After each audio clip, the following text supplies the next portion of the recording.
Hey everybody, let me know if you can see me and hear me. I'm in the streaming space. I'm all by myself. It does not sound as good as I thought it was going to. I was like, if I get the shotguns real close, it'll sound okay. And it's just very distant. I am alone in a big streaming room, but I thought it would sound a little bit better. So apologies for people that are just listening to the audio version of Cup of Jones and they're like, blah. I'm gonna get Cup of Jones set up. Look at everybody. Everybody's saying hi. Hi, everybody. I missed you so much. I mean, you know, we've been streaming in here. I've been talking to chat on Twitch, but this is the Patreon exclusive audience. This is the exclusive Cup of Jones live audience. Oh, and I missed you so much. You know, I'm gonna get a setup at home, and it's hopefully gonna sound a little better than this, but I don't know if it's gonna look better than this. This is pretty great. When I set this up and looked, I got Soph here. Of course, the benefit of doing Cup of Jones at home is you get the real Sophie. So if you all miss Sophie, and I miss Sophie right now, then hopefully you'll get a little more of a regular update of her every Thursday, Monday, Saturday. Who knows when we're gonna be doing Cup of Jones in the future? Episode from the VO booth, maybe not a live episode, but maybe once I make some updates to the VO booth, Brad. Maybe I'll do stuff in there. Thanks for watching the iPhone shot episodes for the last couple weeks. Cup of Jones schedule's been really all over the place, still all over the place. This is Saturday morning, February 9th, 2018. I did bring my cup in. Cheers, everybody. And even though everything is not up to where it's going to be, I am interested in, you know, maybe changing up some of the graphics for Cup of Jones, changing up how the show is structured, considering I can build that on my own PC at home. Did not have time to do it this week. Got a new TV for the garage, got a new PC that's set up in the garage, just didn't have time to like download XSplit, get all the graphics ready. And so I was like, you know, the easiest thing to do would be just take my laptop in the studio and do it there. So thanks. You know, everybody has been really, really nice about the studio. Obviously, if I'm going to kick off this Cup of Jones with business updates for Easy Allies, here you go. We're in the studio. We did it. And we've been in the studio for almost 2 weeks now. But this is the first time I'm actually doing a live Cup of Jones following the big studio reveal. And so you've heard from me. You've seen me live. We've talked about it a lot on various shows. If you missed it on last week's Cup of Jones, I posted a bunch of videos that kind of chronicled, you know, the story of moving into the studio. More exciting stuff has happened. Huber and Ian did some drywall that you can check out. So there will be changes in various shows other than Cup of Jones to the studio, and you will get updated on those as we move along. But we're in the studio. I'm in the studio right now. It's really exciting. I think it has sunk in really how special this is, but it's still really exciting to come here and unlock everything and turn all the lights on and set stuff up here in the studio. It's fun. 2 moments that I was really proud of, because we talked about this in Cup of Jones a lot. And that was that people wanted to see people on streams more. They're like, I want to see, you know, back in the old Game Trailers days, when you were in an office, every now and then someone would just unexpectedly pop in on a stream because they were there in the office. So if somebody was streaming at the end of the day, it was not unheard of to have other allies just drop in and say howdy, even if they weren't going to hang around for too long, but would just say hi. And I dropped in on Huber and Damiani's Resident Evil 2 stream because I was here clearing up the cardboard graveyard, aka the office, which is right next door. I have made progress. There's still cardboard boxes in there, but I have made some progress. I'm feeling good about it. I'd love to do more progress today, but I'm currently working on a review. So I got to get home and get cracking on that. And I also, Ian stopped in on the community showcase. I was doing the community showcase with Damiani same day, and Ian just happened to be here and he popped his head in. And so I could see people in chat that they were like, yes, this is what I've been waiting for. This idea that it's not just like, oh, we're at Jones's place, let's kind of tiptoe around him, or they're shooting something in there, so I don't want to bother. I'm just going to hang out here on the couch, or I'll just wait in my car. But that we have this whole office so people can come in, they can work. You know, even some of our friends, you know, like Kristen joined us for the group stream. scenes. Sean Clinton shot, a documentary for us behind the scenes. And so we also want to open up the space to friends. I offered even it to my brother to be like, hey, if you ever just want to get out of the house and deal with stuff and come on over and just set up your laptop in our office and work. So you never know who's going to be stopping by the studio. It's not a promise that I want to make. I always try to be careful about using the P word, because I don't want to promise that you're going to be seeing lots more of other people. I guess I can promise that I am going to be here more in that capacity. Don't be surprised if you see me just kind of lounging around or popping in on different streams.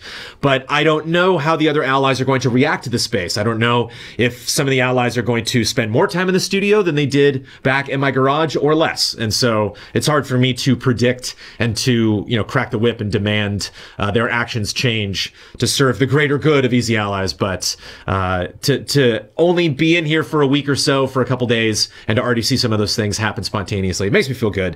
And I saw people happy about that in chat. So, and it just feels great having the space, having different rooms, having, slowly making improvements. I got to admit, I was really tired the last couple of days. Thursday and Friday of last week. Yes, last week.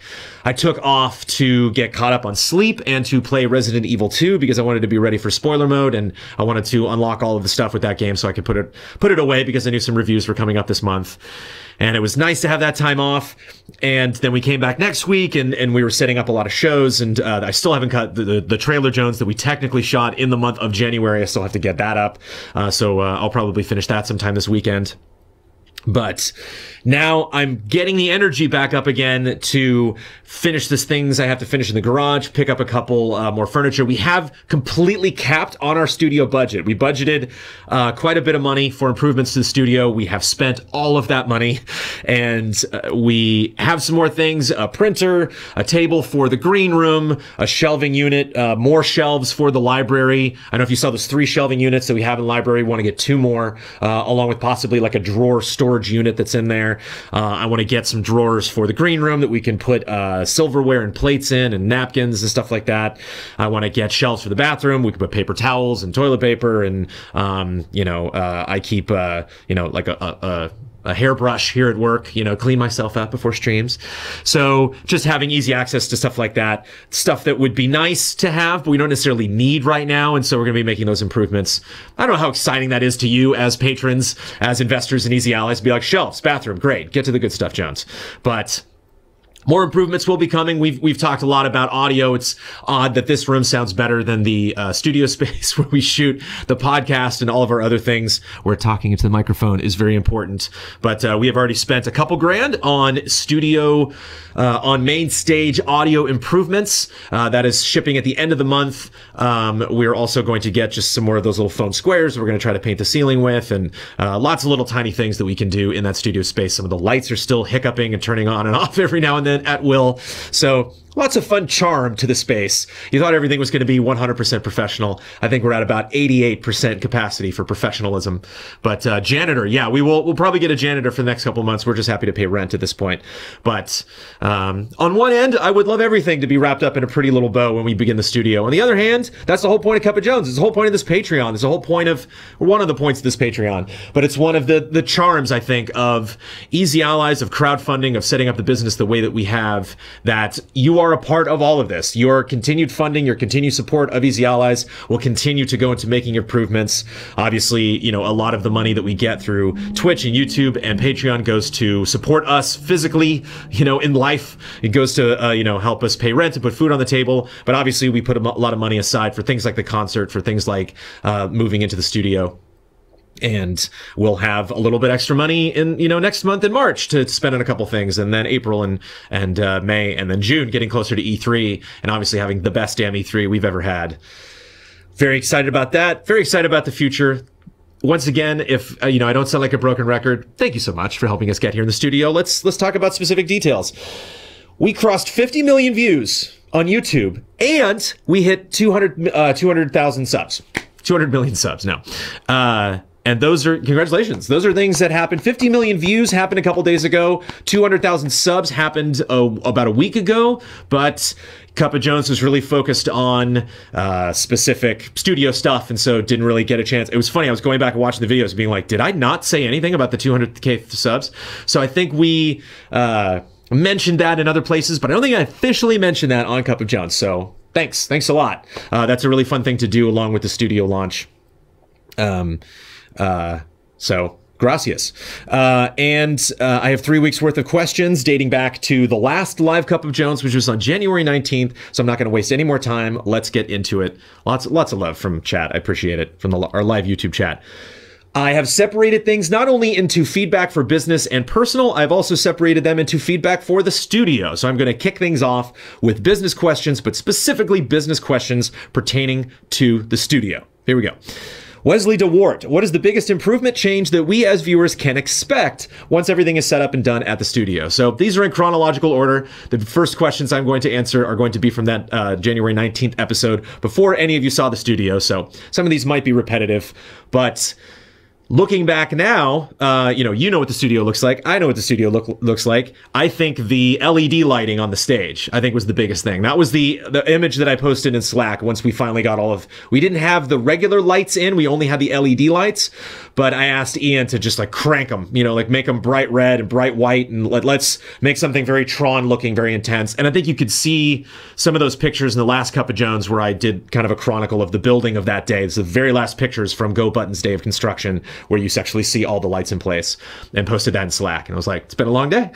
So I think that was fun because it's something that we've never done before. It's something that we saved up a lot of money to make happen. And it's something that, even though those lights keep blinking out, some of the lights aren't necessarily color time. Some of the reds are coming across as orange. Like, there's just all sorts of things that we'll goof around with and update as we move on.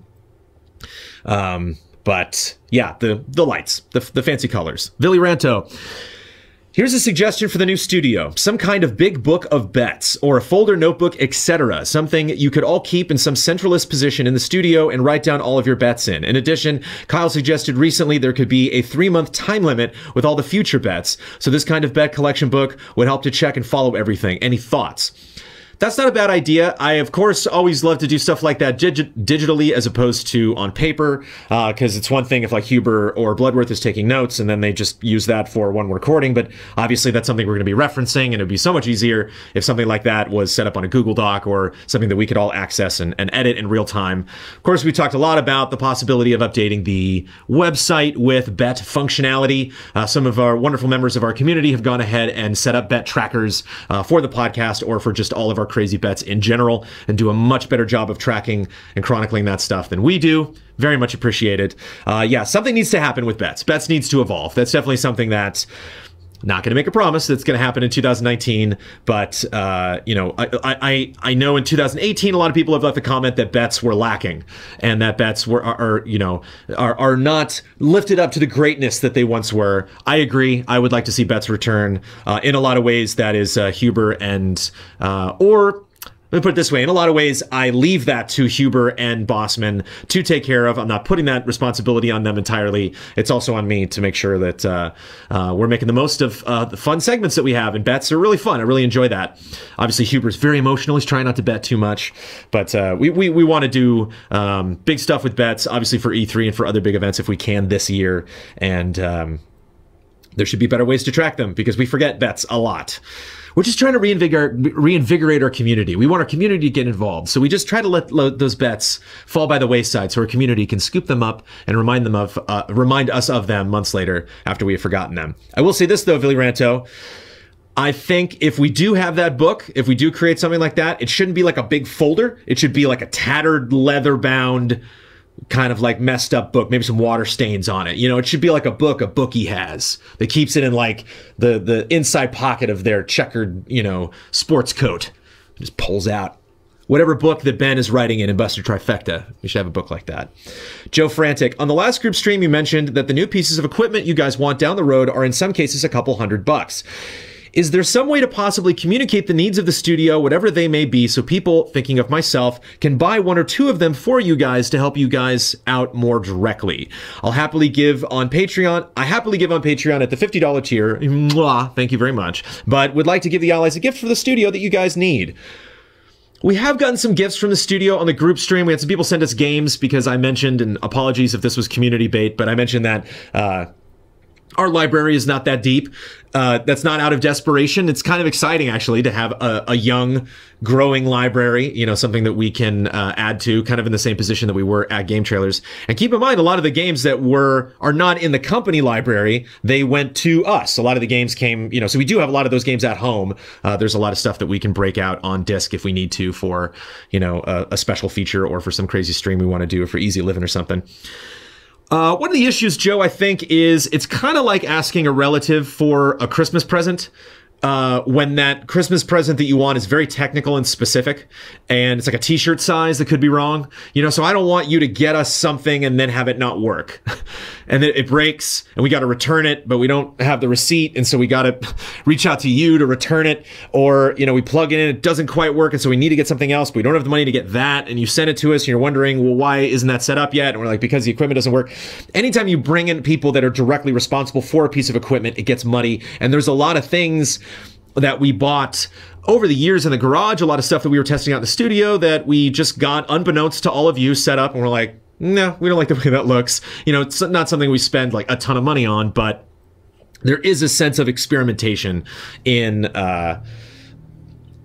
equipment, in purchasing something, bringing it into the studio, setting up and seeing if it works, seeing if it makes stuff better. And I don't want any kind of expectations surrounding that where it's like, I'm waiting to see this equipment set up because I sent it to you or you guys said that you needed this. And so, Joe, I think we'll be very careful if we do make requests like that. We might, you know, I'm not eager to do a better stuff before whatever event is coming upstream.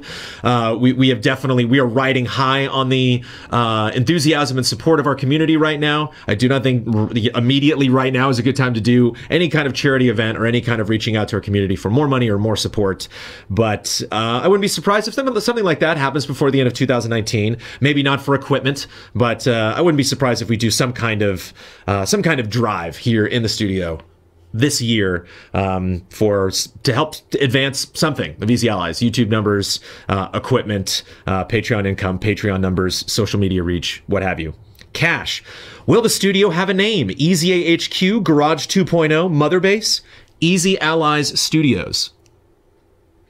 Kyle hit me with that one because he's like, we have 2 studios. We can shoot 2 different things here at the same time. We are a studios. Easy Allies Studios.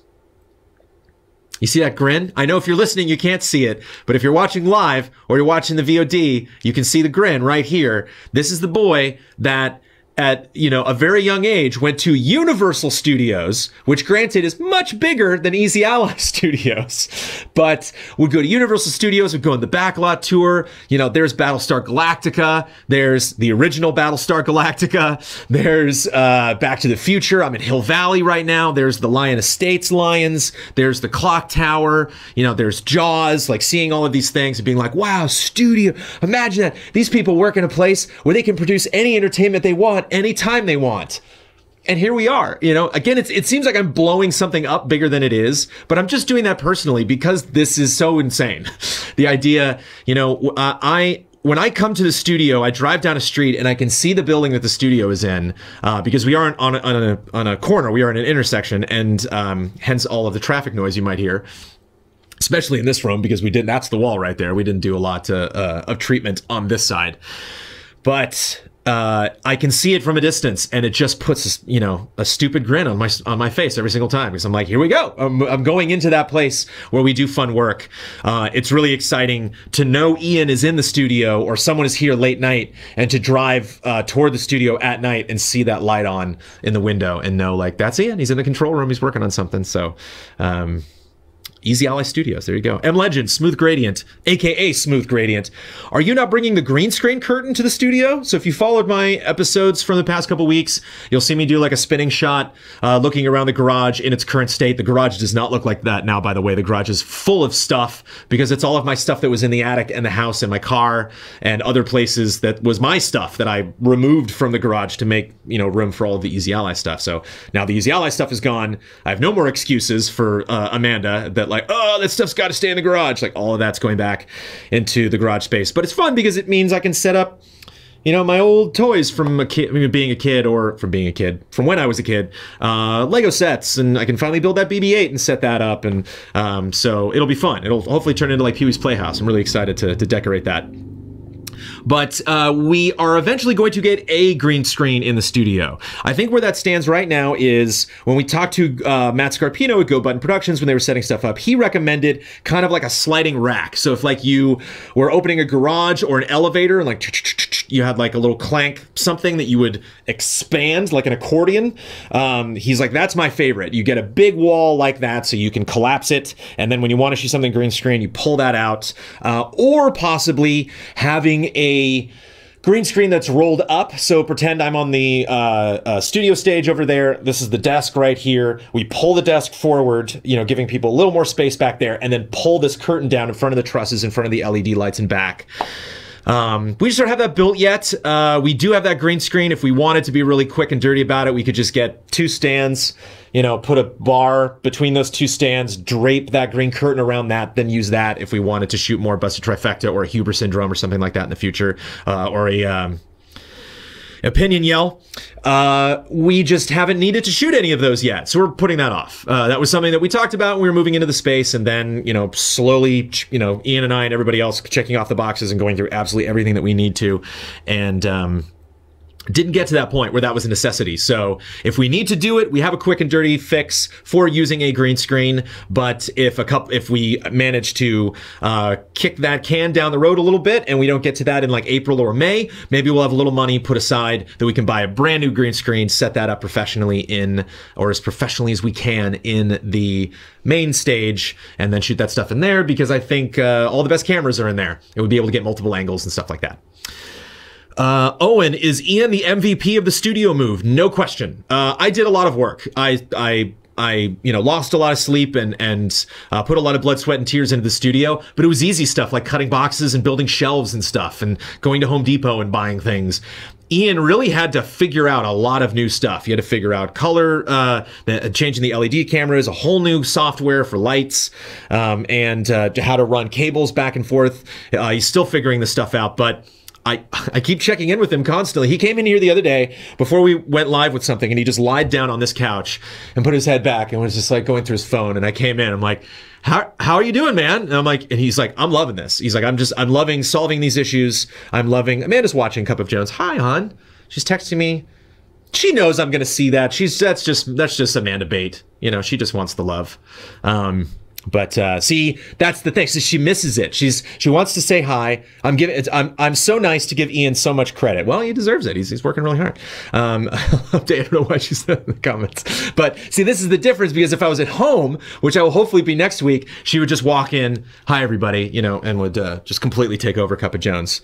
But you can't do it now, honey. Haha. I'm in here alone. It's my watch. She's gonna take that as a challenge and come into the studio. Can she get in here? I think she can. Maybe I'll lock the door. Yeah. Okay. LOL. All right, moving on. Ian is definitely the MVP of the studio move. Aaron Nichols, has any thought been put into streams with odd camera setups? Oh, has any thought been put into how streams with odd camera setups will work in the studio, like card game streams? If so, can you give us an idea of how you think these will work? Also, what's behind that other door? If you're referring to the door in the hallway, we don't talk about that door. We don't open that door, and we don't talk about that door. You know, I know it's kind of fun to speculate about things in the studio, but if you want to incur the wrath of that door, I mean, do that at your own risk. I'm personally not going to do it. I'm not going to talk about that door on Cup of Jones. I'm not going to open that door in any features. We're just not going to deal with that door. You know, we got a really good thing going in the studio. We don't want to mess it up by opening that door. So that's basically my stance on that. Yeah, we have one camera in. We have two cameras in here. We got the FS5 on the top of the TV, and then we got the old camera we used to shoot everything on. That is looking at Salad Cam. That is looking at Damiani or whoever is on the control room desk, specifically in the streaming space. Those are our two cams right now, so we could move those around if we really wanted to. Actually, no, I don't think we could grab the other camera, so we are a little limited in here. One of the dreams, the goals, is to be able to shoot whatever and stream whatever in whatever space that we are in. I do not know our streaming capacity right now because we haven't had any need to do any reactions or anything like that from the studio space. If we were doing reactions, we would probably do it in here for the foreseeable future, but until we get that set up in there. But if we were to do, say, I know Ian's really wanted to do, you know, X-Wing with the ships. He's really wanted to lay out like a huge table and do some big, like 5-hour X-Wing epic where I call dibs on Millennium Falcon, classic version. We would probably do that in the big stage, but we want to do that here. It's just a question of like unplugging cameras from that room and bringing them in here. I don't know if there's something that important. I think one of the things that Ideas has been batted around that I'm excited about is the possibility of doing just like a huge marathon Magic the Gathering stream and just making like a whole day of it, maybe even like a weekend.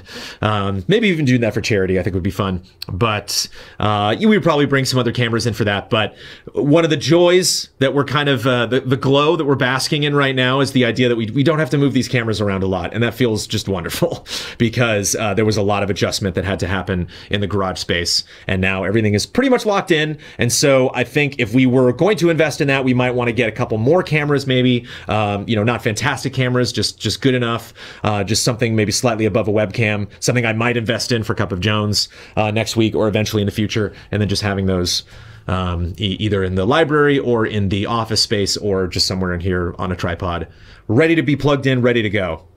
VG Junkie, I know that the studio is primarily for production, but have you heard of any of the allies mentioned coming there to hang out regularly? I know it's a bit of a drive for many, but maybe they can take advantage of the AC during the summer heat. I know Ian has been here a lot. Most of that has been to set stuff up, but Ian does seem to enjoy the space a lot. I love being here. I don't know if I would ever voluntarily come into the studio if I had nothing to do, but one of the things that I've noticed that's exciting is like this morning, I probably only needed to get here at like 9 a.m., but I got here around 8:30 to set up for reference. That was about an hour and a half before I went live for Cup of Jones. And just to have enough time to set up here and knowing that nobody was going to be here and I was going to have the place all to myself. And so it's nice to get here early. It's nice to leave later than maybe you're expecting because everyone's here. I'll tell you, it was a super weird feeling the past couple weeks after we did the podcast and then did the group stream and then we're going to shoot some stuff after. Both times I was not involved in that shoot after the fact and I just went home. And it was really weird getting my backpack and being like, okay, bye. I'm going to leave this space. Have fun locking up, I guess, because that never happened. I was always the last one to leave because I would never leave because it was my house. And so that was bizarre. It was bizarre leaving.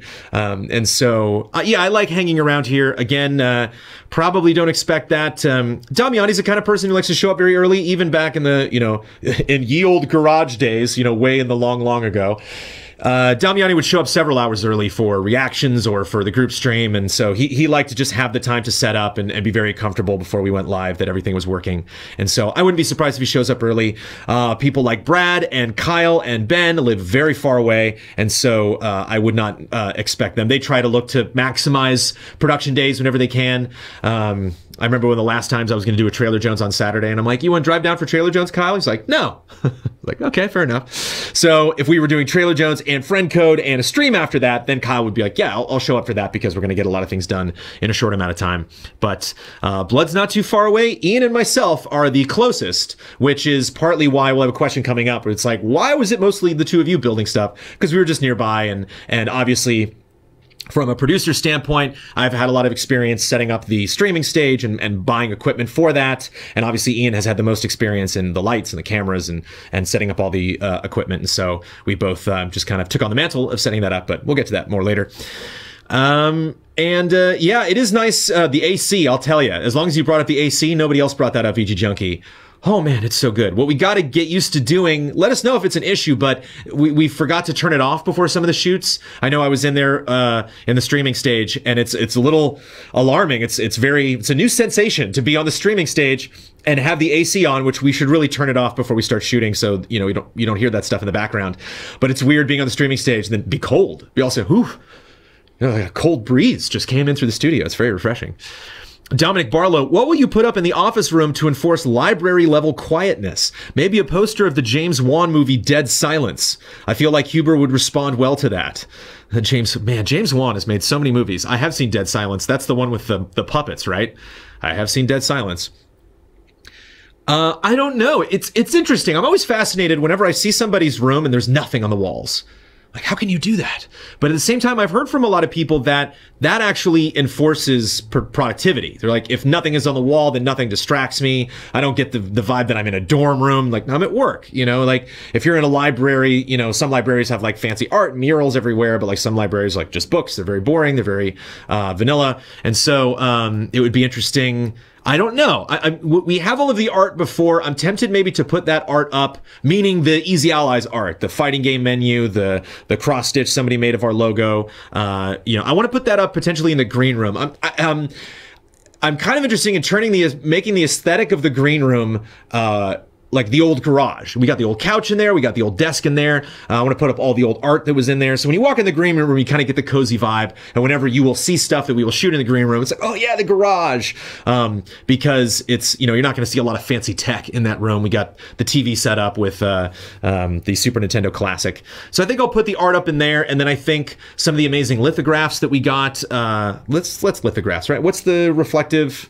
If I move it around, it moves. You know. Fill me in chat. I don't know if I'll respond to that later. But any new stuff that we get, I think might go in the library or might go in the hallway. Yeah, putting up art is something that we still got to figure out. We still got to have a meeting about that. It was something that you would think naturally would be discussed and figured out before we open the studio. But holograms. Okay, there we go. Sorry. Not lithographs. James McCoy, are there any plans to dress up the streaming space with arts, toys, etc. to give that brick wall a touch more life? Yeah, we thought about that. I think the big deal was you got to have some pretty heavy duty equipment to like RAM setting, I believe is what, because I had to get approval from the owner of the building. I was like, we're going to RAM set a 2x4? And he was like, RAM? Excuse me? And I'm like, I know RAM sounds like a heavy word to be doing to brick, but it's just literally just a nail it's just a really awesome gun that is powerful enough to punch a nail through a brick. And that stuff was set up in this room. That stuff was set up in the studio space. And we could easily set up a shelf in the back. We might in the future. We just never got around to it. We were pretty pleased with the streaming setup as it was. But have you arranged the garage to look exactly like the studio? No. Wouldn't that be amazing? Wouldn't it be funny if I did the equivalent of like Ben's Titanfall costume, but like the garage version? So it's like you see like behind me, I'm like, look everybody, and I have like little tiny flashlights set up to try to like emulate the LEDs, and like just did a really poor job of it. So yeah, we're you know.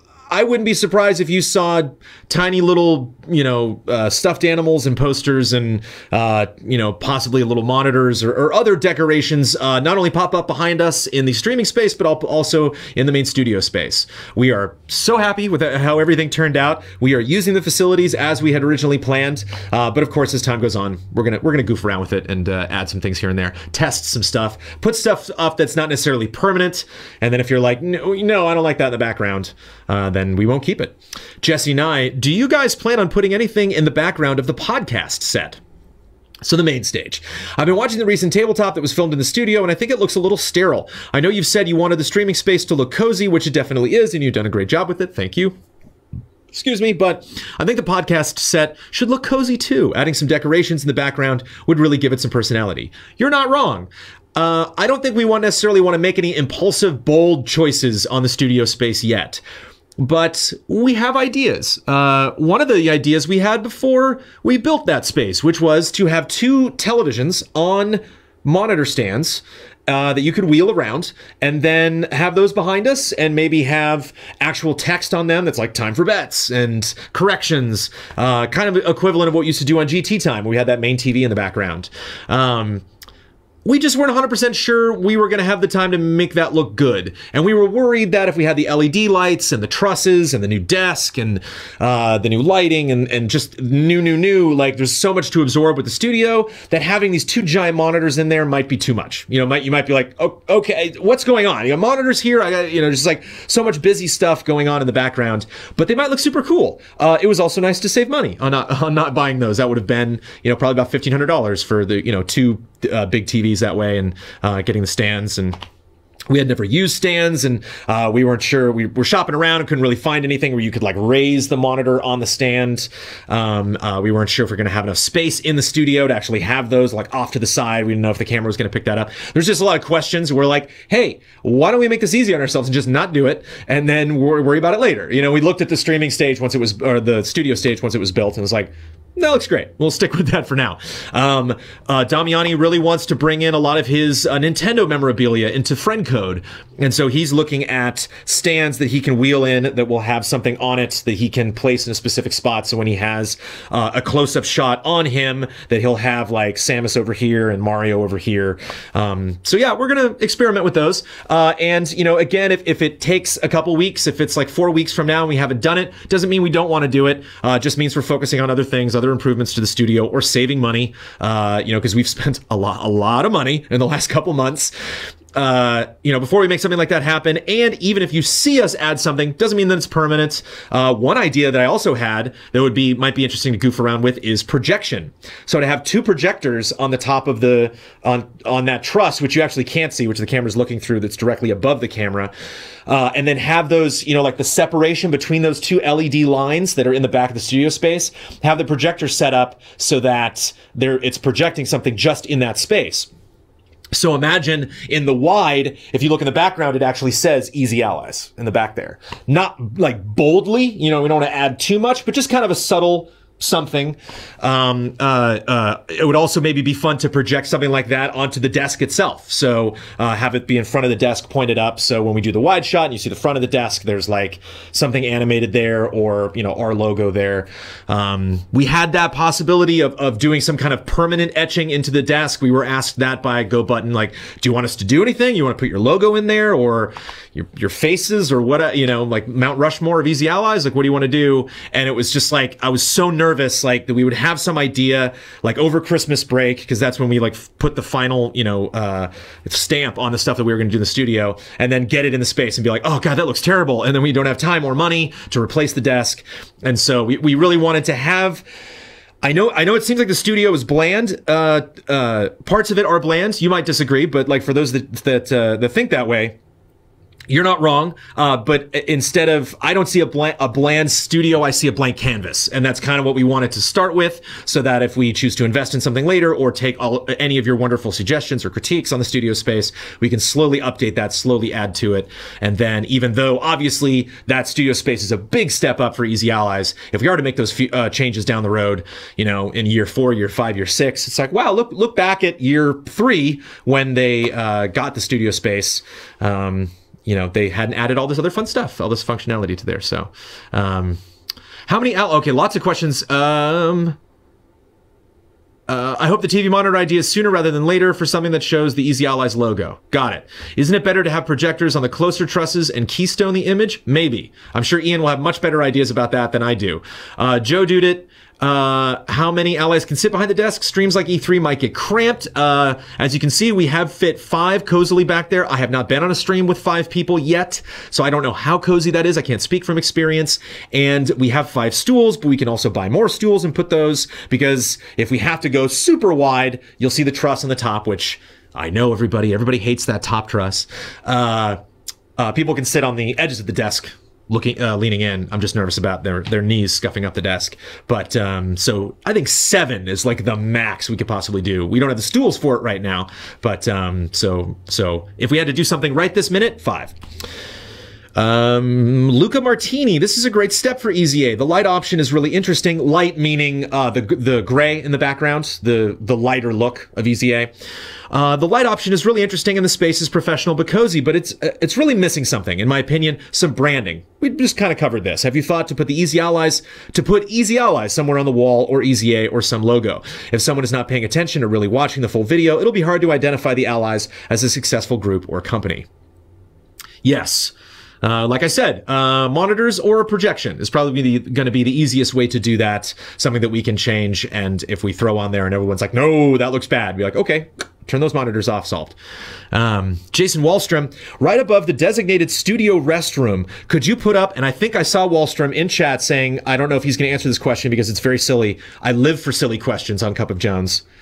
I live for the serious ones too, but if you ask a silly question, it will get answered, or I will at least read it. Right above the designated studio restroom, aka bathroom, you could put a light up sign indicating research in progress when it's occupied. Just a silly thought and a nod to an EZA staple while streaming, the research break. Not a bad idea. One thing that we had talked about that's on my list is to put just a sign on the door. So if we have guests come by, that you see the bathroom right when you walk into the studio, have just something that's like bathroom. So people know, okay, that's where that is. So if I need to go later, I don't have to ask. And some of the allies, as proven, I won't say who, but I have walked in on an ally going to the bathroom because they did not lock the door when they went in. I think it was a little more obvious, I guess, in the garage, but you know, it's the hallway door, and so we want to keep it closed. So you walk by and you see it closed, and you kind of jiggle the handle. It's like, I don't know if somebody's in there. And again, we're just getting used to this space, so people haven't locked it. But it would be nice maybe like once to hook something up to that to the light switch right in the front of the bathroom. So when that light switch goes on, it lights something. I don't know if it'll say research in progress, but lights something. I love people are guessing who that was. They're not wrong. Moving on. See, that's why you got to show up live, so you know who I walked in on. That's hilarious, Chad. And I joke about that because I know he can take it. Yeah, I've thought about that. Joseph LaRussa, have you considered putting a backdrop or cover over the brick wall on the streaming stage? It's the only thing I don't like about the studio. In my opinion, it's quite ugly and cold feeling. Oh, brick. Second, what was the thought behind where the window into the control room is located? It doesn't seem like Ian can easily see in or you see Ian. I imagined it would be a big rectangle right behind the monitors, so I'm curious why it is where it is and why it is that small size. We have not considered putting a backdrop over the brick wall in the streaming stage. We all like it about the studio, and we don't think it's ugly and cold feeling. Not only that, Joseph, that's like the first time I have heard that. I've been reading comments on Twitch. I've been reading comments on all of our videos on YouTube. I just tracked 3 episodes worth of Cup of Jones. A lot of people have been reaching out to me on Twitter. That is the first person and all of that. Congratulations. I mean, you know, like, I don't want to throw away opinions, and I don't want to say that you're wrong because I'm adding up all of this stuff. But, you know, you do get the medal for being the first person that doesn't like the brick. So, noted. Actually, Ian's gonna be mad at me. There are lights back there. You can't see much of the brick space, but he did put lights back there. So, lights on the ground pointed upward that are just kind of sitting back there. I think we're gonna maybe mount those or put them in a more effective position. Yeah, what's the thought behind where the window is? We built the set first and then built the, punched the hole in the wall for the window second. So we had an idea of where we wanted to put the window. You're right. That's where we wanted to put it. We wanted so Ian could just look over the monitors and see right into the studio. That's where the set is. That's where the LED lights are. And even though you don't necessarily see that side right now, like you're really just kind of seeing the back wall and a little bit of the sides in some wide shots, we will be using that side specifically for stuff like Mysterious Monsters because we're going to be setting up camera angles that you know, we're going to be using, like, for example, we're going to be using the desk for Mysterious Monsters. That's where the contestants are going to sit, and we're going to push that to the side so Huber can stand on the other side of the room and be the host, and we can put other props and sets and stuff like that behind him. And so we actually will be moving the cameras over, and instead of looking in the back wall, they're going to be looking a little bit more to the right. And then when we do that, you'll notice, as you can see in the last couple Cup of Joneses and in the last couple Easy updates, those LED lights extend around to the side. And so when we put in those LED lights, lights, and then went into the other room and like kind of knocked on the wall. We were like, oh, that's not going to work where we originally wanted to put that. It was important to look into that room for many reasons. Ian has a mirror that he's going to set up on the side so he can just glance over and like look, you know, a reflection through that mirror, kind of like the Indiana Jones ride at the beginning. I don't know if that's working anymore, but actually, there's lots of rides at Disneyland that use fun mirror effects like that. But so yeah, he hasn't set up that mirror yet, and doesn't really use that a ton because he is on the control room desk and, you know, has the monitors in front of him so he can see us through those monitors. But it's still very, very valuable to have a space that he can look in while people are recording. Not only for people on the control desk, for people just coming in and they're like, I don't want to open the door to the control room because it'll make noise, it'll distract the people on the desk. I can just kind of peek in from the corner and see what's going on that stage. Moving forward. So Joseph, you're not wrong. It didn't wind up where we wanted it to, but we did the best we could. Michael Dudek. I was wondering, do you envision using any of this space as an office space? I didn't really get that impression from this tour. I know that not that all of the allies work at EZA full time, but I imagine that having a large space to call your own would have the biggest benefit of accommodating all of you for longer periods of time and on the regular rather than a day or two of shoots. I feel like that would benefit the content even more than fancy new sets. Just in general, and knowing what I know about internal communications and organizations, it can only help to have the team under one roof. Totally. It's that room. Apologies if that was not communicated well. I think one thing to know is a lot of these questions get answered during the process of leaving comments on Cup of Jones, but I bring them up here in case people watching or listening also have those questions.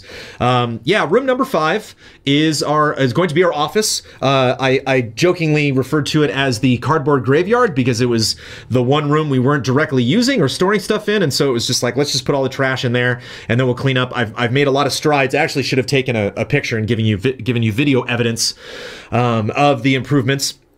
Maybe I'll grab some video, do a time lapse or something, or just kind of show, because you can see in the welcome to the studio video, I'm like, look at all this junk that's in here. Close up on the trash, Ian, and then he did a close up on me.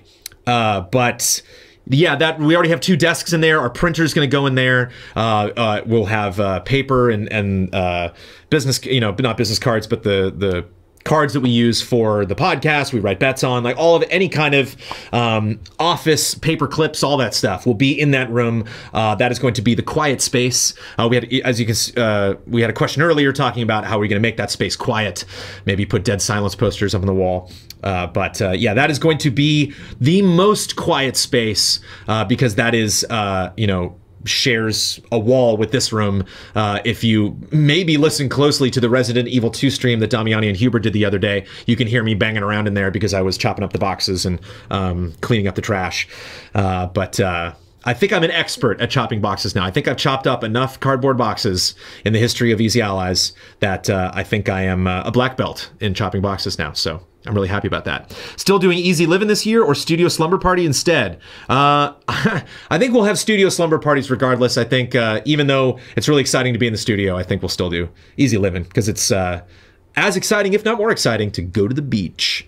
But yeah, so we have one. It's just not up to code yet. But we have had some people, Don or Ian was exporting something the other day and they brought in their laptop and plugged it in there and set it off on the desk to export, which is great. That's what I want to use that space for. And Kyle loves that room. He's in there all the time working on the podcast or just checking emails or anything. And so probably Don, Ian, and Bossman are the 3 allies you will see, and myself are the 3 allies you will see.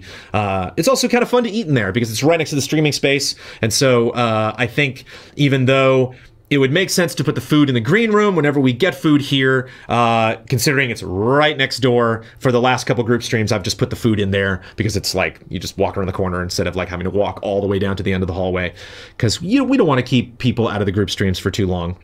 And it's a long hallway. So there you go.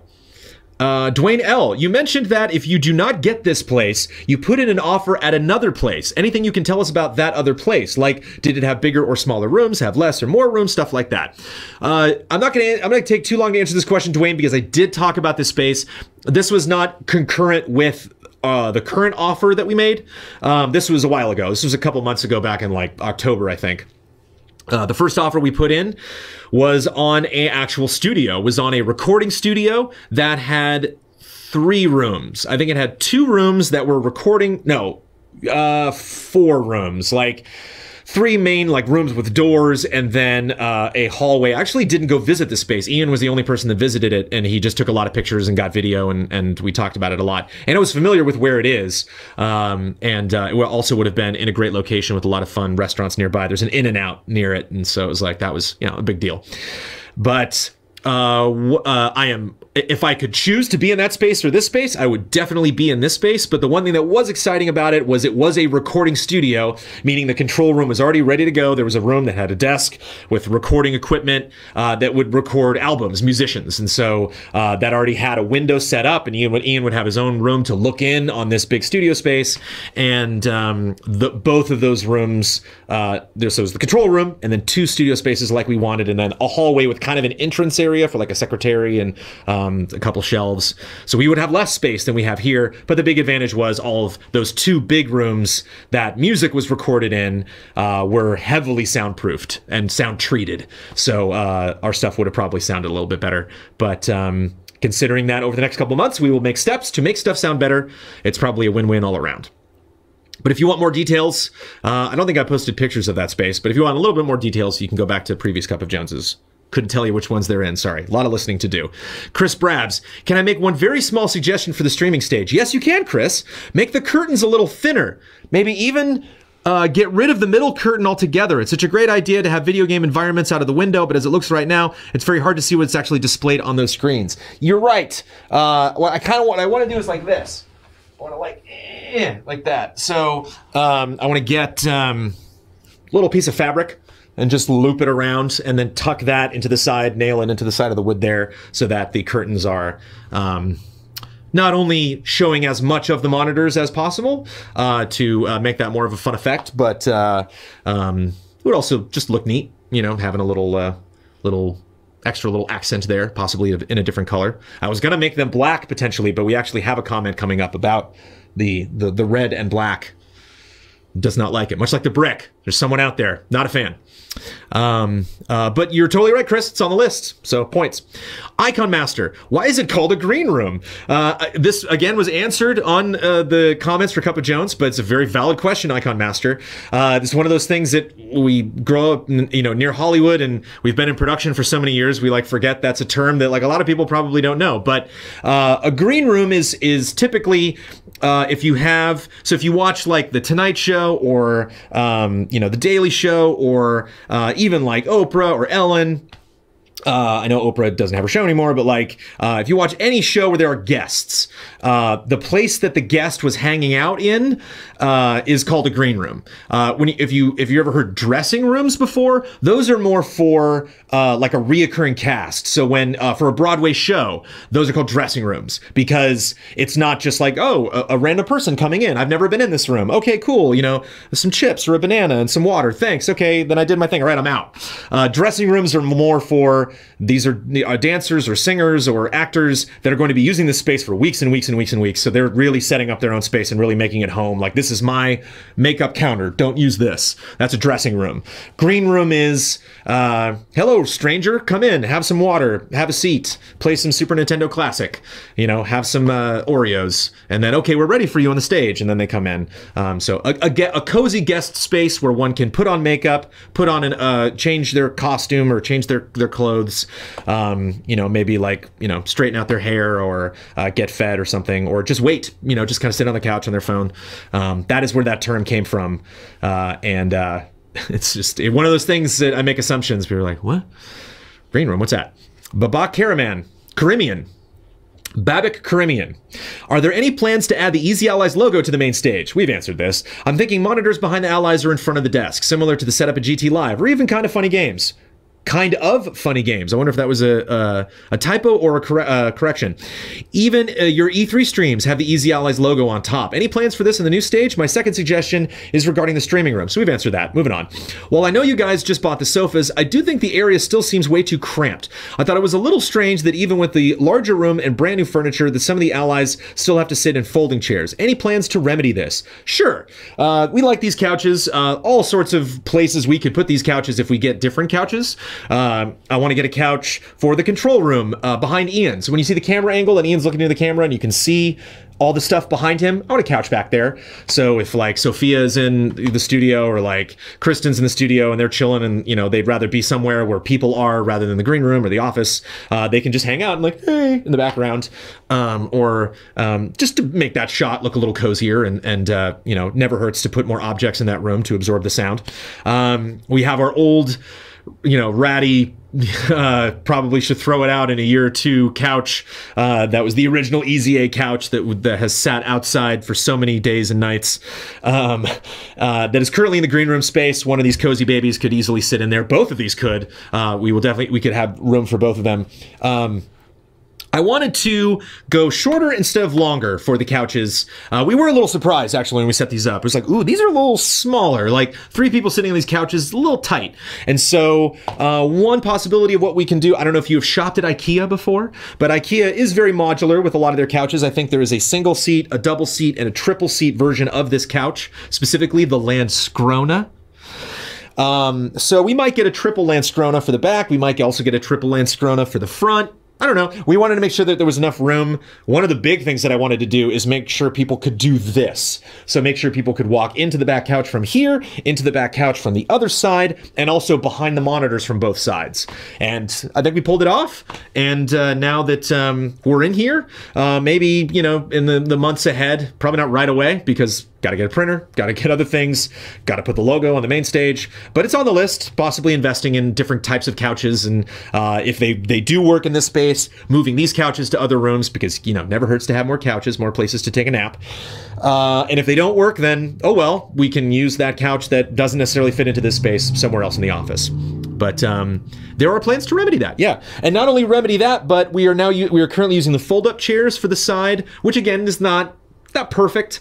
It was actually one of Ben Moore's first questions when he came in and first saw the studio. He saw these fold-up chairs and he was like, "Are we going to use those?" And I was like, "I want to buy more chairs, but it's, you know, it's lower on the shopping list." But I did want to get some fabric chairs that kind of matched this gray fabric and do look a little bit cozier for the side rather than just like our wrestling chairs, which are charming, but not as fancy as they possibly could be.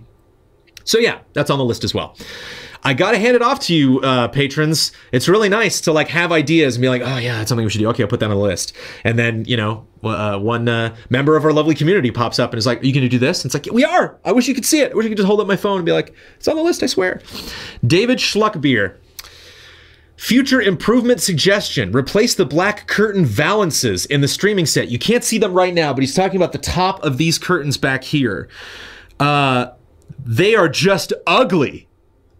I think replacing them with matching red would be fine. I appreciate trying to match colors with the Easy A theme, but it comes off as DIY and amateurish, which clashes with the rest of the studio's professionalism. So that might sound like a negative comment, but there's several compliments in there. So I think it balances out, and I appreciate it, David. Like, you know, the comment earlier about the brick, I am a little bit surprised. That is the first time somebody has directly talked about that. So I will bring that up. We will consider doing that in the future, but is not something that... That's the first time I've heard it, and it's not something that we necessarily had a problem with moving forward, but to each their own. We want to satisfy as many people as possible. I love how harsh some of these are, LOL. This is Raul Verhool in chat. I don't view these as harsh. You know, it's great. People are watching. People are paying attention. People are focused. People are looking more intently at these spaces than I think. People bring stuff up, like the green screen. You know, like, what a catch. You know, I didn't even think about that. I'm walking around my garage pointing at things, and I just right past the green screen. So, like, I love that. I love... it makes me nervous whenever I shoot something, because I'm like, is there anything lying around? Like, shouldn't be. But... you know, any you know, games we got that people, you know, shouldn't know that we have yet, or you know, whatever. But it's great. It means that people are focused. They want not only us to be as good as we can be, but the space to be as good as it can be. And so I love these comments. I feed on them. I just feel bad because some of the stuff might not change. Those still might stay black. I can almost guarantee that the brick is not going anywhere. So apologies if you're not completely satisfied with something that we do. But again, like a lot of Cup of Jones comments or Easy Allies comments and criticisms, if it's just one person in the community that has an issue with it and all 9 of us are cool with it, the odds are slim that it is going to be changed in the future. But Keep the comments coming. Turbo Chicken Man, the sides of the main stage, your and Kyle's seats appear poorly lit compared to the middle. Will it be balanced out soon? This is in reference to the main stage, where we shoot the podcasts. You are not wrong, Turbo Chicken Man. I think specifically Kyle's side. So if you're looking at stage left, but if you're looking at the stage on any of our shoots, it's the person that's sitting on the right is dark. And sometimes the person on the left is dark. If you look at the last podcast, actually, right off my dome, right here, especially, my little, you know, I got my hairline is fairly receding. This little spot, this little chunk of forehead right there is gleaming. So it's tricky to, considering there's like a straight bar, there's like a straight line that all of those lights just have to sit on. Where those should be positioned, should that change depending on if there's 2 people at the desk, 3 people at the desk, 4 people at the desk. All of that is a little bit of just kind of moving around the lights that are in there. We also might get another one of those lights. Right now there are 5 of them. We might upgrade to 6. We're having some, not necessarily power issues, but again, those LED lights in the back are flickering on and off. We're not 100% sure what happens there. There might be some power, flow issues that we have to deal with. That might be a problem GoButton can solve, or we might have to bring an electrician and be like, what's going on? Why is this one plug being weird? So don't know. But if we were to get an extra light in there, it's a couple $100. Again, we've hit the max on our budget for the studio for the moment. But you're not wrong. That is also on the list. Points for noticing that. That was one of the first things I noticed, I think, when I was cutting the podcast. I was like, Kyle is in shadow. Why is that? Amir Hosni, one thing about the main stage that I noticed that is a little bit inconsistent with the EZA theme, the black, red, white color tone of the EZA logo, which was a bit more present back in your garage space. That's fascinating. I don't know why green or red, black, red, and white was present in the garage, which had like every color in the rainbow in the background. I'm not sure exactly. I'm curious if you want to like elaborate this on future Cup of Joneses. I'm curious like what elements really stood out to you that represented those colors. There is a bluish tone to the new main stage that I don't see the old EZA themed poster fitting anywhere within it. Was that a thought you had when picking the look of the new main stage, or do you foresee a change in the theme of EZA as a brand, or simply just a logo change? In my opinion, the original EZA logo is a classic, but at the same time, I get it if you don't want to revolve the entire look of your new studio based on that logo. Just a thought I had. Yeah, again, the idea was a blank slate. It was the idea that like, let's just have it be a light gray. Man, I stayed up nights trying to think like, should that be a lighter gray or a darker gray? Like what gray should that be? When I finally got the email from GoButton that they're like, this gray? And I'm like, sure, I don't know. How the heck am I supposed to know how that is going to look without actually having it all painted on the wall and looking at it and then being like, darker maybe? It's like too late. But we wanted something that, when we threw color at it, would absorb the color. And so, yeah, it is bluish, but then you got Time for Bets, and the whole thing turns red. You have, I really like the way Trailer Jones looks, which you will see very shortly. Apologies for the delay on that. I do say in the Trailer Jones episode, see you in February, and it's going to be posted in February. What are you going to do? But I like... friend code. I really like the setup with friend code. It's the colors of the Joy-Cons. So one side is light blue, one side is pink, and those colored Joy-Cons, not the standard gray ones, obviously. So we wanted something that, again, could absorb the color, could reflect that color, could change with the color tastes. So apologies if it's coming off blue, but we wanted it to be modular, and so hopefully in the future, if we do change our main logo, which we'll get to, lots of comments about that, we can adjust on the studio and not be kind of like, shackled to one thing or the other. 3 more studio questions. Nate G, when I first saw the main stage, I saw some similarities to the Kinda Funny studio. I was surprised when I realized that's because you guys worked with Matt Scarpino and his company to build the sets. Again, GoButton Productions. Lovely, lovely people, lovely team. How was your experience working with Matt and his team? Do you have any fun stories about how you met him and some discussions either before or during the studio construction? I don't know if these qualify as fun stories, but I did not go to the first Kinda Funny live. I did not go to prom when they had the Kinda Funny prom. I am pissed I didn't go to prom. Something happened. There was some big some big plans. I can't remember. Maybe Amanda can let us know in chat or text me. Like, I can't remember what was that weekend, but I think we were going camping. That was it. We were going camping. And I know you're just like, just don't go camping. But it's like, we made the reservation. Whenever Amanda and I can actually like way months in advance set aside time to go camping, we get so excited about it coming up. And then it was actually when I had Greg Miller out, tangent, but when I had Greg Miller on the studio space, when we talked about Batman and Superman, and we talked about just the responsibilities of running a Patreon and a community. When he was walking out of the garage door, he's like, "You're coming to prom, right?" And I was like, "Yeah, when is that?" And he told me the date. And I looked to Amanda and I'm like, "We're not doing anything that day, are we?" And she's like, we're going camping. I was like, "No," because prom sounded so much fun, and man, I would have loved that, especially because I think it was like 80s versus 90s, and I was like, "Oh, I'm going 80s. I'm going 80s so hard for the prom." But I'll be around there for the next one. But Kinda Funny Live 2 and Kinda Funny Live 3, I was there, I was involved in the show, and both times, Kinda Funny 2, I met Matt, just walked up to the team, and I think they recognized me, and I met Matt, and Matt is just such a jolly, fun guy. And then, so Kinda Funny Live 3, I made a point to go over and, "Hi, Matt, how you doing?" And so because I talked to, not only because I would meet Matt at these live events that Kinda Funny would have, I also talked to Nick a lot. And Nick and Tim were very curious whenever there was rumblings about us getting a studio. Whenever I would talk to them, either online or in person, they'd be like, how's that studio search going? And Nick, obviously, loves to plug his brother, and he's like, "Hey, reach out to Matt anytime you want to." And it was actually Matt who when we finally got the studio, and I was like, "I think we're ready to build the set." I wasn't ready to actually start working with Matt yet, but Nick was just too excited, and he reached out to Matt and said, they're ready. And Matt emailed me, and he's like, "Let's go." And I was like, "Okay, I know you're excited, Matt." I think this was in like November. I was like, we're almost ready, man. But yeah, we will bring you in and we will work. But they were so professional, so flexible. And I think more than anything, what really excited me about working with GoButton and working with Matt was it meant a lot to them. They could tell, they knew who we were. They could tell, I don't know if you remember this too, we also changed real estate agents. And the big difference between those two real estate agents was the same thing. The second real estate agent, the one that got us this space, had worked with YouTubers before, had heard of us, knew about the kind of content that we produced, watched our podcast, watched our shows, understood the kind of space and the flexibility and what this upgrade meant to us. And so it was not only that they were excited to show off the work that they could do, they were excited for us. They got us See's candies for Christmas, or for the New Year's, I think. It was, I think it was for Christmas. So it was really, really, and the whole team, when they came in, we didn't know them, they didn't know us. They all came in like the seven dwarves, just whistling and smiles on their faces, and were incredibly enthusiastic. Got the work done quicker than they said they would. We had a couple issues technically. They had no problem. Great, let's schedule. Come back in. No charge. We'll fix up stuff, and have really been just tip top the whole time. I cannot recommend that team hire.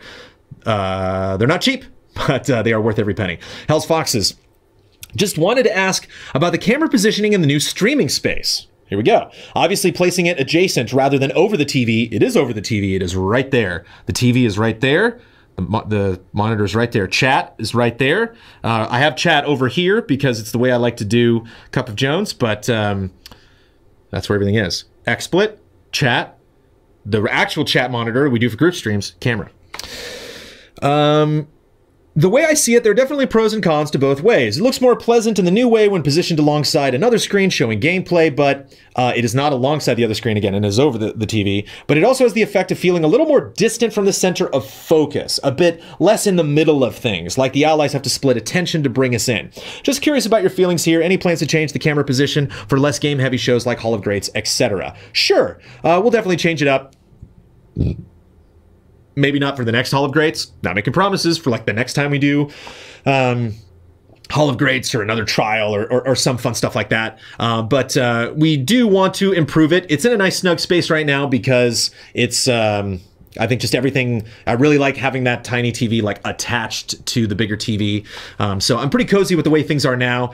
But it's kind of tricky because it'd be great if it was at eye level. This is eye level. You got to look up a little bit to get into the camera. And it is tricky because, when we compare ourselves to a lot of spaces that do, a lot of companies that do stuff, I think of Game Attack, I think of Funhouse, I think of people. I think there are channels that I love that I followed design-wise that I actually couldn't tell you the name of the channel off the top of my head. But there's so many solo streamers in this business. There's so many people that they're just at their desk, like I'm hoping to set up for Cup of Jones, and they just have to worry about them. So even if they're looking off camera, it's okay because you get such a tight view of them. You know, they really maximize the space and really bring themselves into the rest of the frame, where it's not often you tune into Twitch and see like 10 people or 9, you know, see 9 people on screen all at once and set up a shot that you can accommodate somebody who is off camera working on the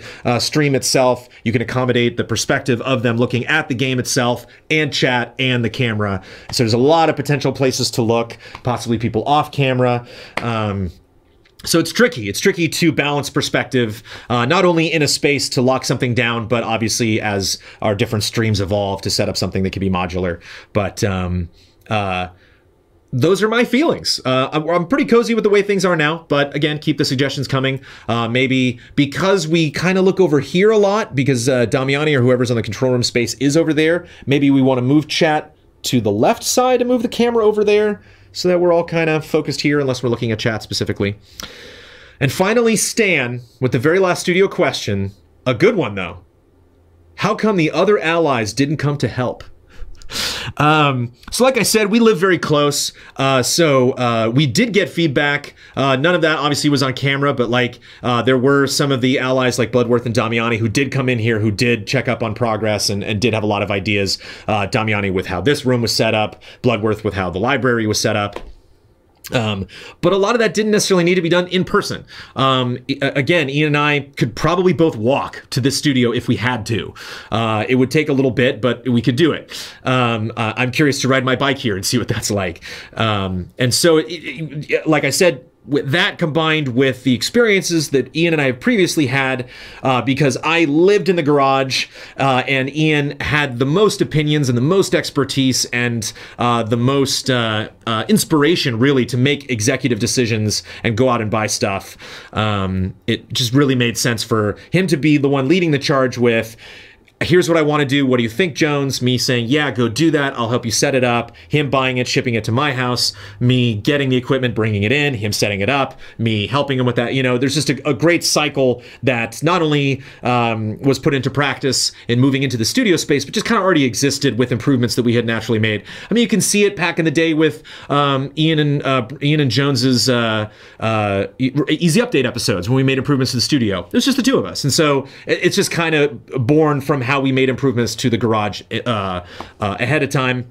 And it is important to know that and one thing I'm actually really proud of that we didn't talk about a lot, and I don't want to pat ourselves in the back too much, but we didn't really skip a beat.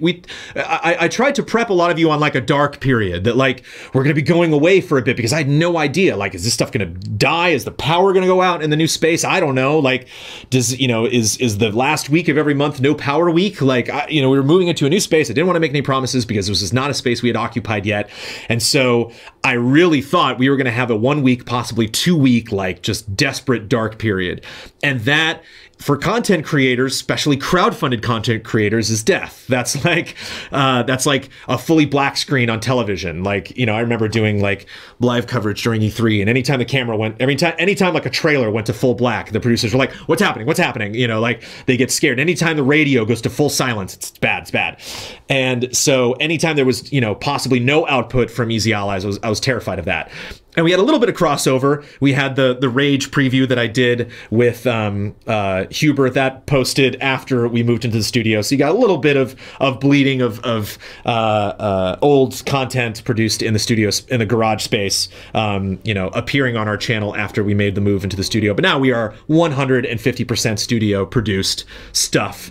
But long story short, during that time period, during not only the last couple months, as you know, Ian and I have been making these executive decisions on what the studio was going to look like, what equipment we were going to spend, how much money we wanted to budget for specific equipment for the studio.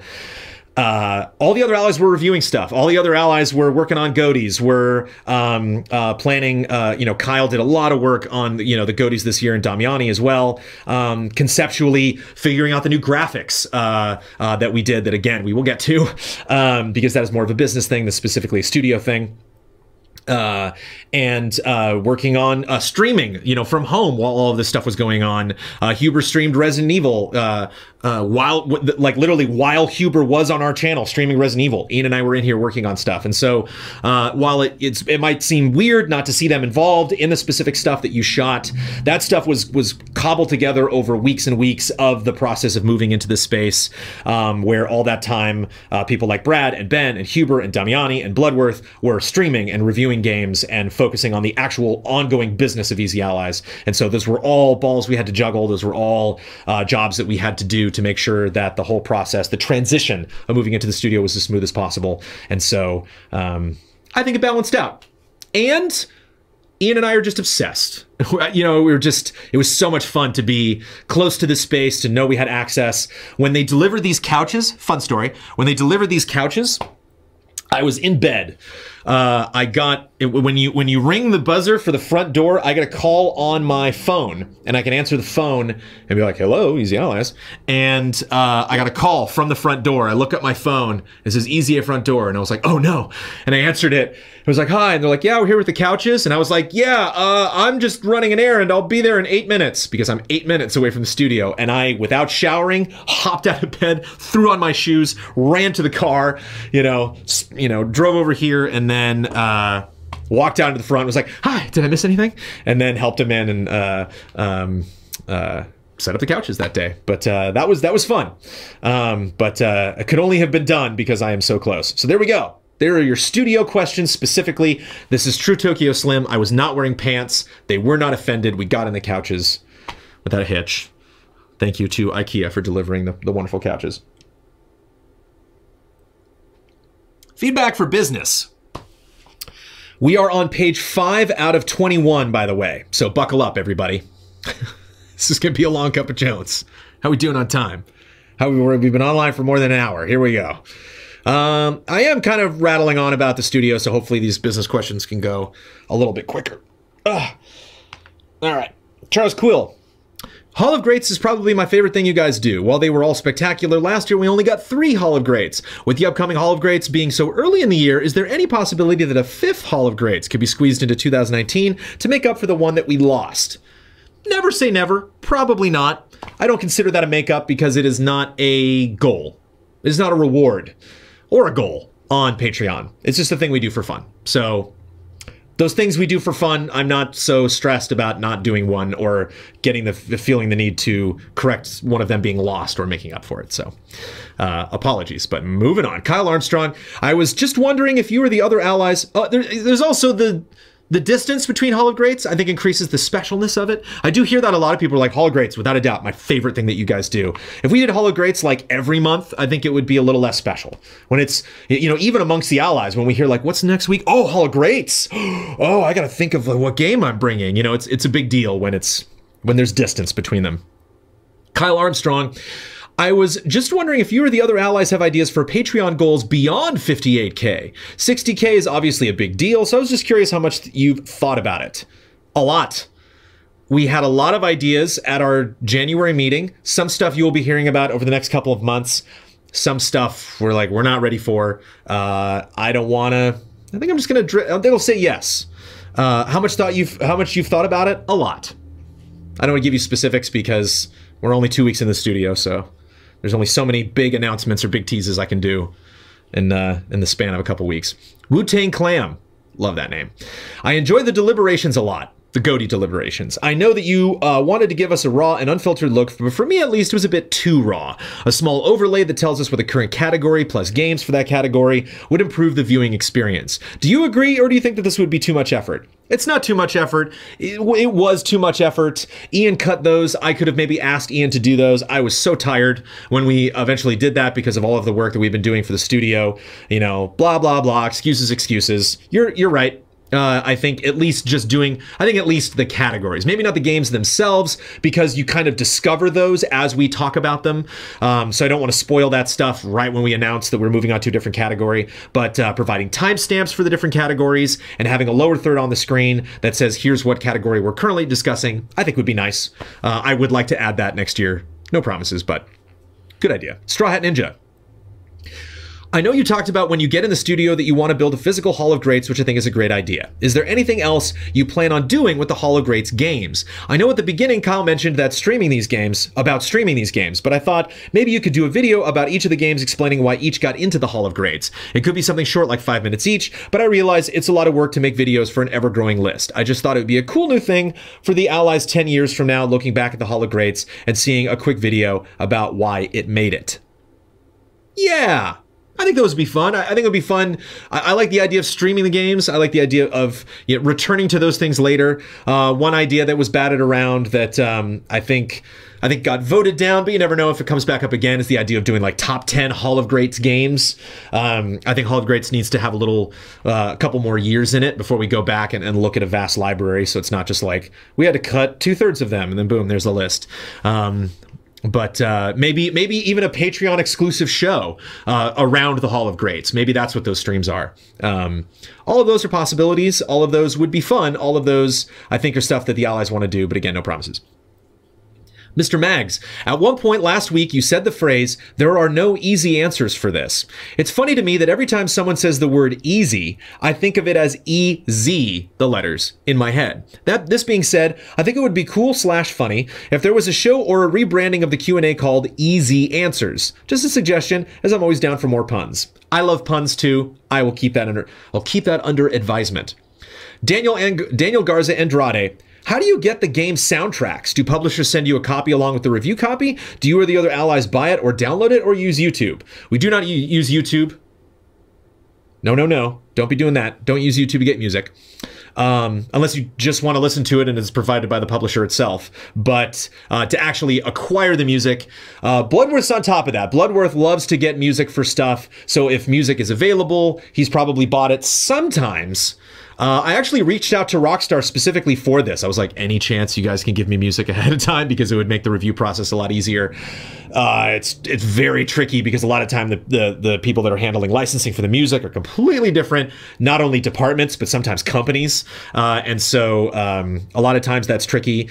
Sometimes it's not tricky because Japan is and has long been just wonderful about game soundtracks. And so sometimes those are available, and in the interest of increasing the library, the assets that we have available to us, not only for review, but for countdowns and other features, goodies and stuff like that in the future, it does behoove us to collect those things. Sometimes they're gifted to us, sometimes we buy them using company money, sometimes just Bloodworth has them because he's spent his own money because he loves collecting those things.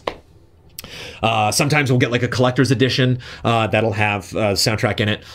Most of the time, though, it is captured from the game itself. And so when you have a game like Smash Brothers, that can be really easy because it's got a whole music player and you can just go in and get that stuff. Sometimes for case in point, Resident Evil is a great example because I was playing Resident Evil and I knew I was going to be editing the review for Resident Evil while Huber was playing it.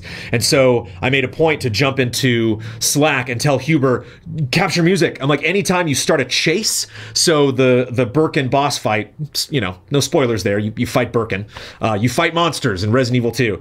But there's the first Birkin fight has a really great track behind it. It's a very reasonable place to be saving your game. So I told Huber, like, please reload that save, turn everything off but the music, get that sweet music. The menu of games usually have a nice slow track that I like to use slow, peaceful tracks whenever I talk about visuals, or the second track. So you begin a review with a very exciting track, and then it's nice to kind of counter that with a different change of pace, because the second paragraph of review usually talks about the story or just kind of outlines how the game works.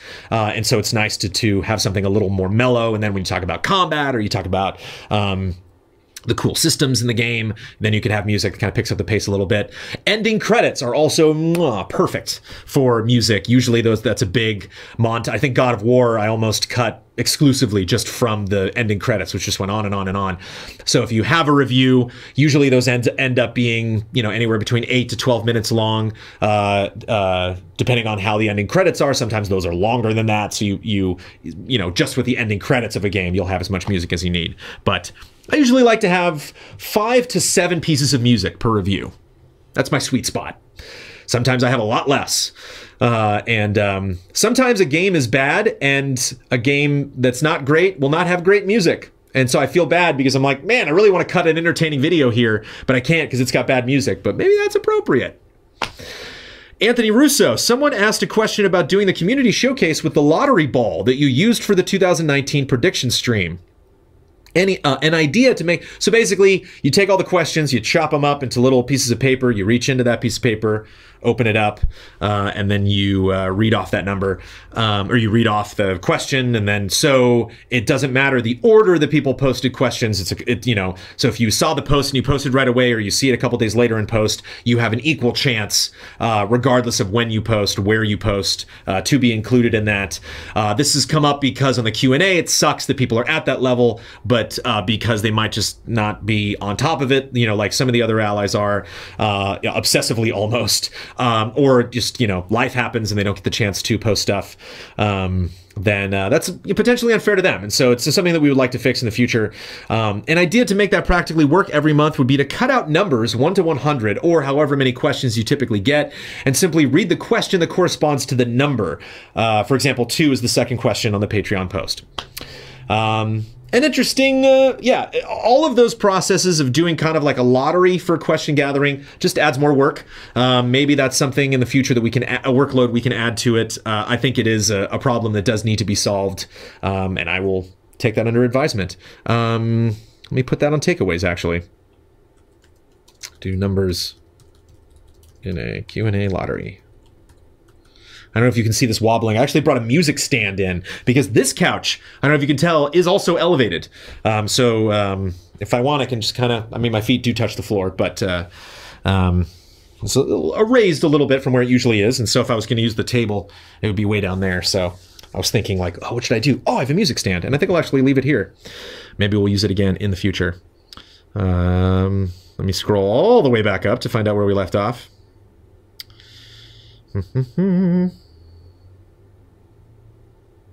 Yeah, Stefan Bean. What do you think is a realistic high point in subscriber numbers you want to achieve? 1 million. Obviously, you know, 200K we just hit. That's a big thing. I think 300 would be great. We're going to celebrate all of those.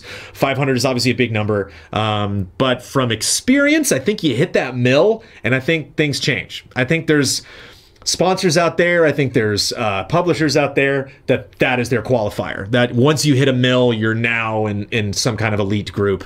And you know, I think one of the biggest things that would change is you look at YouTube Red, you look at a lot of the original programming that YouTube itself is either directly funding or helping promote. I think a mill is when that starts. So yeah, let's get to a mill, everybody. Morgan Mohala, will you or the allies have anything planned for the final season of Game of Thrones this year? Are any of the allies known fans or haters? Love it or hate it, it has had a big impact on the entertainment world and would be nice to get an easy A spoiler mode, don't skip, or reaction shots about it. Morgan, this is not the last Game of Thrones specific question we will have in this episode of Cup of Jones.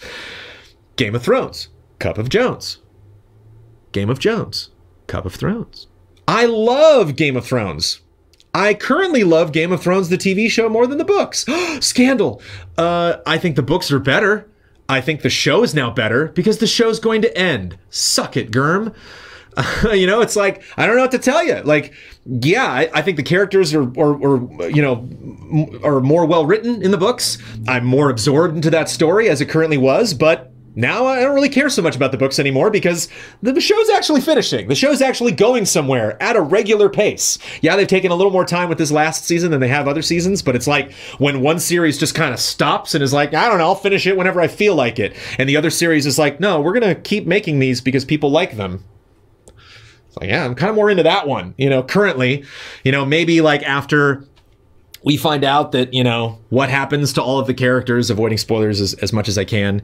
And that show is wrapped up, and I've emotionally moved, can't have absorbed what happened and the status the Westeros is in. Then maybe looking back, I'll be like, all right, I'll read those books again. Amanda is actually rereading all of the books right now. I think she busted them out on tape and is going back through them. And I'm like, I wouldn't do that because that would be so confusing, because there's so many characters in the books that aren't in the show. There's so many, you know, twists and turns that the show had to take that I'm, you know, even the stuff that happened after the books that we found out in the show that we don't find out, characters, how they die, relationships, how they evolve.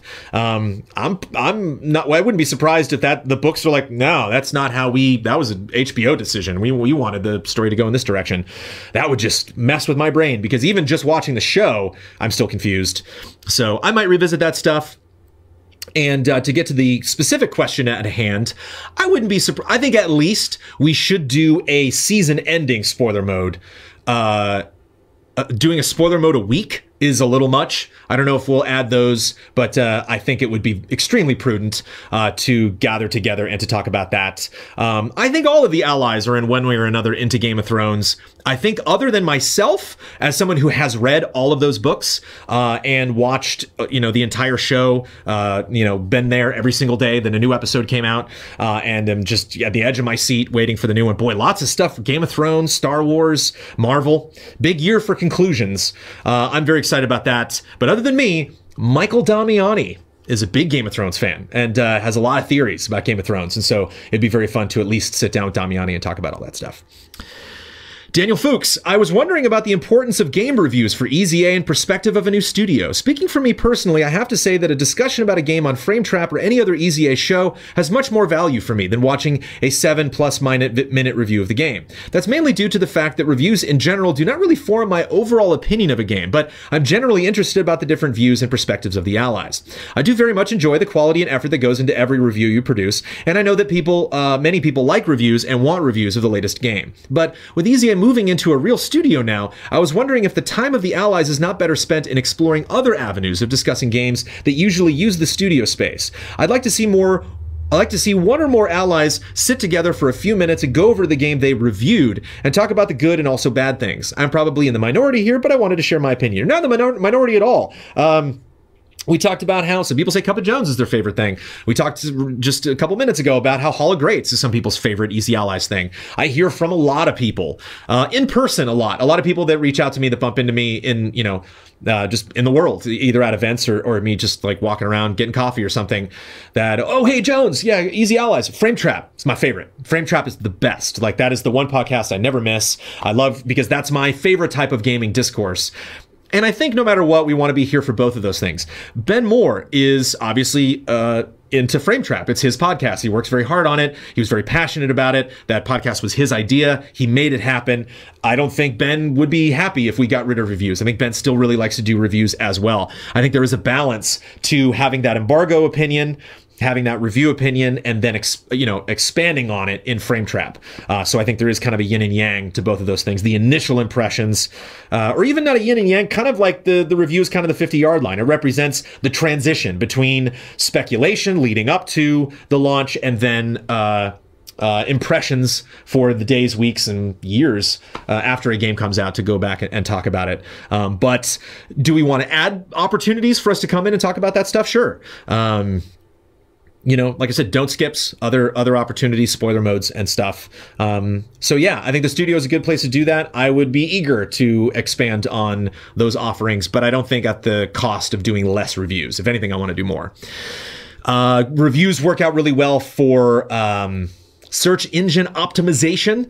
They work really well without fail. Every single time we put up a review, there's at least 3 comments of people that are like, isn't that Game Trailers guy? So it's just every time, it's just we go fishing and then whoop, got a couple more of people like, whoa, subscribe. Great. I thought you guys were gone. I never thought I would hear another review from these writers or that voiceover person ever again. And there we go.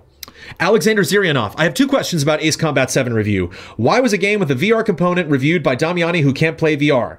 Because Damiani said he wanted to review it, and we were like, go for it. Having a game reviewed by the person that wants to review it is more important than possibly having every element of that game being analyzed by that person. for one reason, maybe somebody else can come in and update them on those things. Obviously, for multiplayer things, like we want to hear from as many allies as possible, because even though I played a game in multiplayer, Anthem's coming up. It's like I want as many allies to get involved in Anthem as they possibly can before I submit my review, because I will be reviewing Anthem. But at the same time, you think about people like Damiani who can also not experience VR. Ryan Stevens, who we used to work with, only has one eye, and so he can't do VR. I got a friend of mine that cannot check out VR. They have a lazy eye, cannot check VR out ever until that is somehow fixed, which is an extremely difficult thing to do. And so while that might not be speaking to you as a consumer, there are people who are going to play Ace Combat 7 and either cannot use VR or do not own VR and cannot afford VR. So it's kind of nice having an impression from someone who's like, VR excluded? Here's what I think about this. Different types of consumers, something that worries me, especially if you have someone like Damiani who's like, I'm really excited about Ace Combat 7. I want to get involved in this. I don't recall you. And why did you have to blur usernames of other players? It's at 5 minutes and 10 seconds in the video. I don't recall you doing this before. I don't know. That sounds to me like maybe co-op or something that someone specifically was involved in the review and asked that their name be blurred out, or that they were not specifically mentioned in the review. Sometimes it's fun. We do want to showcase those things. I was looking back, Mitchell Salzman, who's at IGN right now, can't remember his gamer tag. He might not want you to, actually I do know it, but I won't say it. Just in case, but he has showed up in some of our videos before, and it's always fun to be like, oh, look at that. Oh, it's Andrew Renee. Look at that. So it's Jeff Gersman. There we go. Nice kill, Jeff Gersman. I know Jeff Gersman was in my Call of Duty Black Ops 3 review because he was at that review event. I don't know the specifics reasons why, but there could be a lot. So apologies. I don't know if Blood is joining us today. Blood just got back from his vacation yesterday, so I don't know if he's going to be here this morning. I have not seen him in chat yet, but don't have that answer for you. Sorry. Eric Mitchell. Last week you mentioned that having a list of shows EZA needs to produce to honor Patreon can sometimes be limiting towards trying new ideas. I can't speak for everyone, but as a fan since the GT days, I would definitely be open towards being sold on new ideas. While I love the old shows, I've learned to get by without the Final Bossman, for example, and never even knew I wanted Box Peak. Maybe doing pilot episodes of things like you did with Mysterious Monsters, alongside a rundown of what it would take to accomplish and what would need to be sacrificed to make it happen, then have a Patreon vote to judge interest. We probably have no idea what you guys are really capable of, and personally, I wouldn't mind letting go of certain things if it meant giving you guys more creative freedom. Good point. I think that is works out really well now because we are in this brand new studio space. Case in point, I would love to do a weekly live show. That's our 58K goal right now, to bring in guests and do a live show on that stage where we utilize this room and that room back and forth. This room can hear that room can hear this room. That technology is currently not set up. That'll require more equipment, more testing, more time, which is evidenced why it is at the 50K level, because there is investment needed. Same thing with Mysterious Monsters. There are props and costumes and stuff we have to buy that we don't necessarily have a budget for yet, but will if we get to that tier. And we could justify paying people, a little bit more to be involved in those extra shows and taking more time out of their day to make those shows happen. I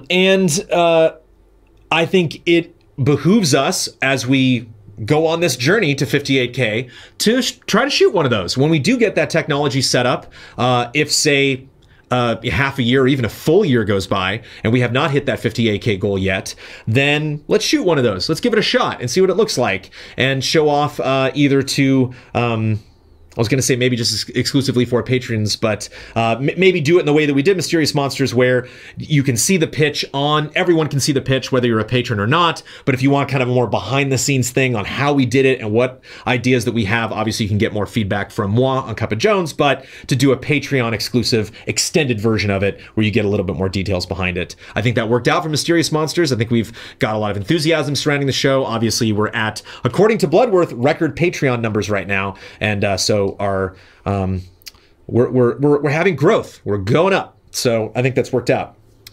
Troglodytes are us. another good name. I work in retail procurement, i.e. purchasing, negotiating, finalizing contracts, and had a random thought whilst watching your last Cup of Jones and hearing you talk about your studio move. I assume you suddenly had to buy a lot of new gear, and I wanted to know a bit about how you went about that, and also which of the allies do you think would be the best negotiator? Which of the allies would be the best negotiator? Not to be that guy, but, you know, me. I would need blood in chat. It'd be nice to do it like Romeo and Juliet style. Not Romeo and Juliet, Cyrano de Bergerac style, where I'd have like a little earplug and they'd ask me a question. I'd be like, good point. And Blood would be like, like Ian on the podcast, like, let me do research. Jones, this is the information. And I'd be like, this is the information. I just knew that off the top of my head. Ignore the earplug that's in my ear. But yeah, people are saying brand manager in chat. Like, that is kind of why I naturally fill this role. Because I can schmaltz with the best of them. Blood's got the info. Damiani can be very convincing, and Bossman can be very convincing. Bossman's also got a temper, though. You know, Bossman, you can push Bossman too far, and I think I can get a little more relaxed than Bossman. So I volunteer to be the negotiator officially of Easy Allies. You had to buy a lot of new gear. I want to know a bit about how you guys went about that. We just made a huge shopping list. Again, Ian had a lot of ideas for the tech for the main studio stage. Damiani had a lot of ideas for the tech for this space. A lot of other allies had ideas about possible stuff that we could purchase. We put that all on a big list, prioritized things, crossed a lot of stuff off as we try to whittle it down to a amount of money that we knew we could afford. Once we had that, we moved forward. Pretty standard. Let me know if that doesn't necessarily answer your question, and I'll go into some more specifics. Daniel Garza Andrade, who's back. Many of the streams of the PS4 or other consoles use the allies have your PSN account. Does EZA have an account for the consoles, or will it remain as it is from now on? So meaning when you see us stream stuff, we're using Huber's PS4 or my PS4. We used Huber's for the Resident Evil stream and for Monopoly. We do have a joint account. I would think the most prolific EZA accounts currently are on our Nintendo account. We bought a lot of virtual console games. There were a lot of codes that we were sent, a lot of access we got to games that we never ended up reviewing or streaming or covering in any way, but were still added to our account. I think we do have an Xbox 360 account. I think we do have a PlayStation account, but I think there are a lot more games on the Xbox account from last gen. Then there's also our Steam account. There is that we still have from Game Trailers. It's got a ton of games on there. So there are joint accounts. I think you'll see a lot of that, more of that stuff again, specifically when we do Nintendo stuff and when we do PC stuff. It's just that almost every ally owns a PlayStation, and so it just is a lot easier once we have all the stuff set up for each ally to bring in those things. And because a lot of those codes originally are provided for review, it makes sense for that person to put it on their own personal PS4 so they don't have to borrow equipment, or there's not a lot of sharing involved. It's like, we just toss that Resident Evil 2 remake PS4 code to Huber. He does his thing. He brings in the console if he needs to. Switch, it makes a lot of sense for us to have those codes be passed around to the allies at large, because it's really easy for them to just bring in their Switch and put it on the dock, and then we're ready to go. David Patry, where did the couch go if it was raining? Meaning, where did the couch go back in the day if it was raining? Outside, we have an umbrella, which in some ways covers it, in some ways even dumps, has a direct kind of faucet approach where the rain just rolls right off one part of the umbrella right onto the couch. We did have tarps that we would use. Sometimes I didn't know it was going to mist or rain, so unfortunately the couch was unprotected and got a little moist out in the rain. And sometimes if it was heavily raining, like it was right before we moved, not bitter at all that was a little bit difficult, specifically like the last couple days before we moved. But because the camera, when it was pointed at the desk, was a little high, we were able to put the couch like right under the camera. So in some of those last shoots, the couch was actually like in between the desk and the television and camera setup, just kind of tucked into the corner. Yeah. And originally, we had like kind of the fold-up desk. You know, the desk right now is just kind of locked into its shape, but we did have a desk that folded up, and for a while we would collapse that desk and then move it over to a specific space so the couch could sit up against it and the desk could sit up, and then we would have the we could have a wide open space in case we wanted to do green screen and it was raining outside, or if we wanted to do a VR streams or something and we needed that whole space, we could utilize it that way. But don't have to worry about that anymore. Whew. Parasite Paladin, I know it was poorly timed last week, but here's some more merch ideas.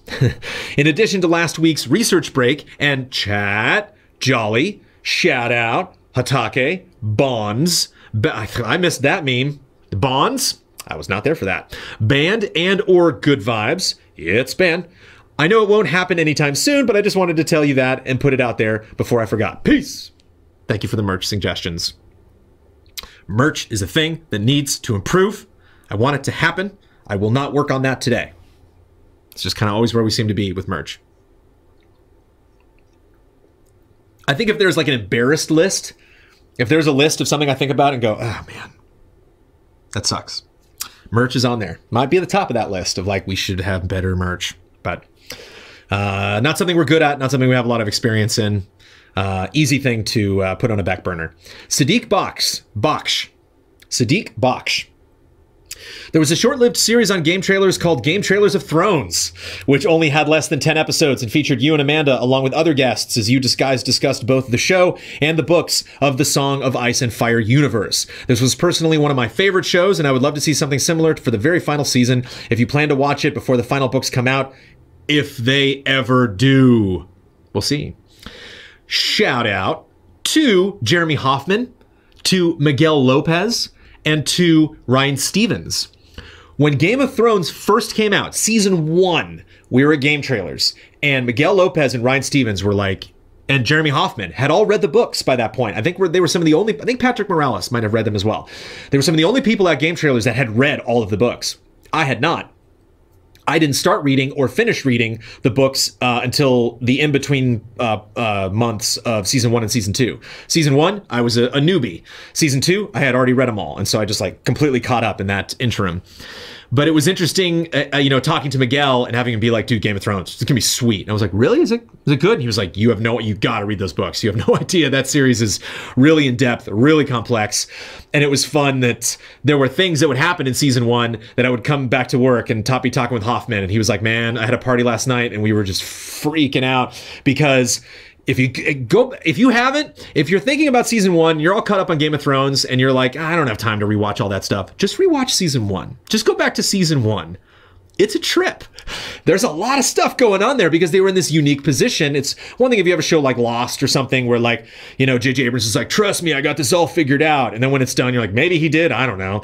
But I mean, they did. Before they shot season 1, Dance of Dragons hadn't come out, but everything else had come out. So they had like 4 books full of just dense lore that they could hint at, that they could make suggestions, that, you know, characters could kind of wink or say a line to each other that you're like, ooh, that's going to bear fruit later. Woohoo. Even if it did or not. And so it would be fun to do a spoiler mode, but we wouldn't have Hoffman, we wouldn't have Ryan Stevens, we wouldn't have Miguel Lopez. I can say that confidently because all 3 of those gentlemen have other jobs, and for one reason or another, some of them don't even live in California anymore, and so for one reason or another, we could not get them for a spoiler mode, and I miss them terribly because not only are they just wonderful people, not only are they really fun to have on camera, but their insight into those characters and into those worlds, and them remembering, pulling just really juicy bits from those books to supply context with what changed and what we can think of moving forward, especially because of this delicious period that we are in now of Game of Thrones where none of us know what's going to happen. Everybody's got predictions. Everybody has got their league, their fantasy league of Game of Thrones characters. My family and I got together and we had a big list that said dead, alive or dead. And then right next to dead was White Walker ? So it was, will they be alive at the end of the season? Will they be dead at the end of the season? And if they're dead, are they going to be turned into a White Walker? And if they're alive and you said alive, you get a point. If they're dead and you said dead, you get a point. If you wrote White Walker and they don't turn into a White Walker, you lose a point. And so I left that blank. I did not. I think Melisandre will die and become a White Walker. That was the only one that I was like, they're just so perfect. There she becomes a White Walker, but whatever. So there you go. Enough about Game of Thrones. Gamer Dino. Ever since I saw the stream graphics yesterday, it seems like a personal question, but it is business. Gamer Dino. Ever since I saw the stream graphics yesterday, I saw an entire company-wide redesign of all the graphics from YouTube to the website to the shows that was on Behance. Is there any way you could utilize them for an entire redesign for all the graphics of everything? It's very similar to the look of the stream graphics that I really like, and I feel that you deserve this after the results of your new studio. Thank you for wording it that way. You feel like we deserve it? I think we deserve new graphics too. Graphics take time. They take approvals. They cost money. And it was Ben Moore and Kyle Bossman, who, as stated earlier, you will recognize were not in those Easy Updates or Cup of Jones videos helping move stuff in or move out of the garage or into the studio. And part of that is because they were focused on their own shows and focused on the process. Damiani as well was very much involved in the back and forth process of improving those graphics and for the streams that you saw before this Cup of Jones that you will see return. Here, I can just cut to it right now. Look at that. Woo, new graphics. So that stuff was thanks to Ben Moore and Kyle Bossman and Michael Damiani.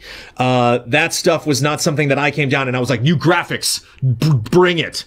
But in the process, I think it was either nearing the end of December or the beginning of January, Bossman and Damiani came to me and they're like, by the way, we want to do new graphics for these things specifically. Maybe this is the time to talk about this, because this is, I think, one of the most surprising issues of something that we just like didn't think of, because we were like, oh, we're getting new graphics. Our fans are going to be so happy. But we only did graphics for specific things. And so a lot of our audience was like, that logo's better than your old logo sucks. Why are you still using it? We don't think our old logo sucks. We still like it. We're excited about the improvements that we made to these new specific shows. I know it is a little confusing because it was the same people involved, and so the podcast looks very similar to the streaming graphics, and so I know it's confusing to think like, wow, they updated the podcast and streaming graphics. Why don't they just update everything? Because we didn't have time, because it was a lot of work. It's a lot of work to conceive of everything being different. And I know that the people involved in those graphics have demonstrated what they think the other shows should look like. So it would be easy to just, bam, redo all of the graphics. But you have to implement those. You have to go through an approval process. You got to make sure all of the allies are on board, that they like it.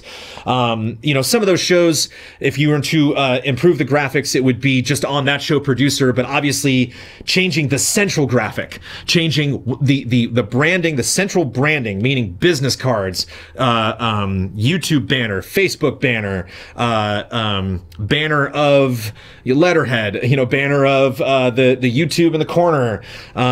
Just generally, anytime we put our stamp and say, bam, we are Easy Allies. We have gone round and round and round over what we should do with those graphics. Some people want them changed drastically, Bossman. Some people don't, Ian. Some people are like me in the middle who are terrible at graphic design and have no idea. Like, I'm just not. There are so many things I've learned in the process of not only working at Easy Allies, but Game Trailers that I've gotten better at that I thought I would never get better at. Graphic design is not one of them. I've never had an eye for design. It's just not something that, I was terrified in designing our main studio space, because it's just like, I think this looks good, but what do I know? So a full regular logo redesign will take a lot of work. I know you're saying, that doesn't make sense, Jones. You did it. You already did it. You changed it for the podcast. That's because Kyle is the producer of that podcast. So Kyle took it upon himself to be involved in that back and forth decision-making process, meaning the designers did a thing, sent it to Kyle. He had notes, sent it back. They did a thing, sent it to Kyle. Kyle would post it in Slack and be like, hey, what do you think? Some allies would weigh in, some wouldn't, either because they didn't care, or they were busy, or they just missed it. It's very easy for somebody to post something in Slack and then there it goes.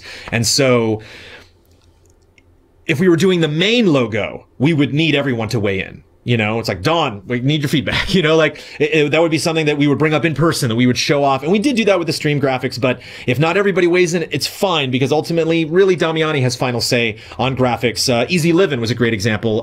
The improvements that we made for Easy Livin' went entirely through a sole Damiani process. Like I didn't see those graphics until the day we went live. I knew he was going to update them. But I trusted him, you know, and I trusted Chris LaRue to make cool looking stuff. And so, a central logo rebrand is a big undertaking. There's a lot of cooks in the kitchen. Those cooks don't like the way the gumbo tastes. You know, like a lot of them have opinions, and it's something that you know, we potentially do want to change in the future. But that's the other thing. Some allies don't want to change it. Some allies like that logo and think it looks fine.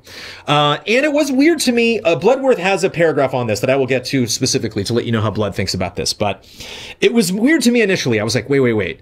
We're changing the podcast logo. We're changing the streaming logo, but we're not changing our main logo. And then I thought, well, wait a minute. And I know this might be a stretch, but here's how I rationalized it in my brain. Think about Paramount Pictures. You go see a film that Paramount Pictures produced. The Paramount Pictures, you know, it begins and the stars come in and they go around the mountain, Paramount. And you're like, okay. And then, you know, whatever, Studio Canal or, you know, Working Title or, you know, Bad Robot or something, like whatever production company is also working and they do their logo. And then the opening credits start. And now it's a new logo. Paramount Pictures presents new font, new design, new whatever. Like now it's that actual producer and director of that film or that television show. Now it's on them to kind of to play around. Like obviously Paramount Pictures is going to approve that logo treatment so it doesn't look stupid. But or in the case of like the Van Helsing film that Stephen Sommers did, I remember him having to jump through a bunch of hoops because he wanted to use the original black and white Universal logo, and Universal was, you know, it's tricky to get old companies to use their old stuff. I just saw The Incredibles 2, and I loved that the Disney logo was all Incredibles out. It was all red and the classic looking. And so that's how I rationalized it. That like we have an echo.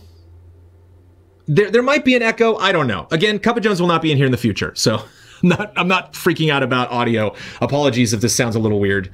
I will change it later. But so again, that Easy Allies logo, standard font, Avenir heavy, red line on top, white line on bottom. That's on our business cards. That's on our YouTube channel. That's on Facebook. That will always be Easy Allies. Whenever you see the card on the end of all of our streams that goes out, whenever you see previews, that will still be there. The Easy Allies, the review font, the titles in the bottom will still be that font.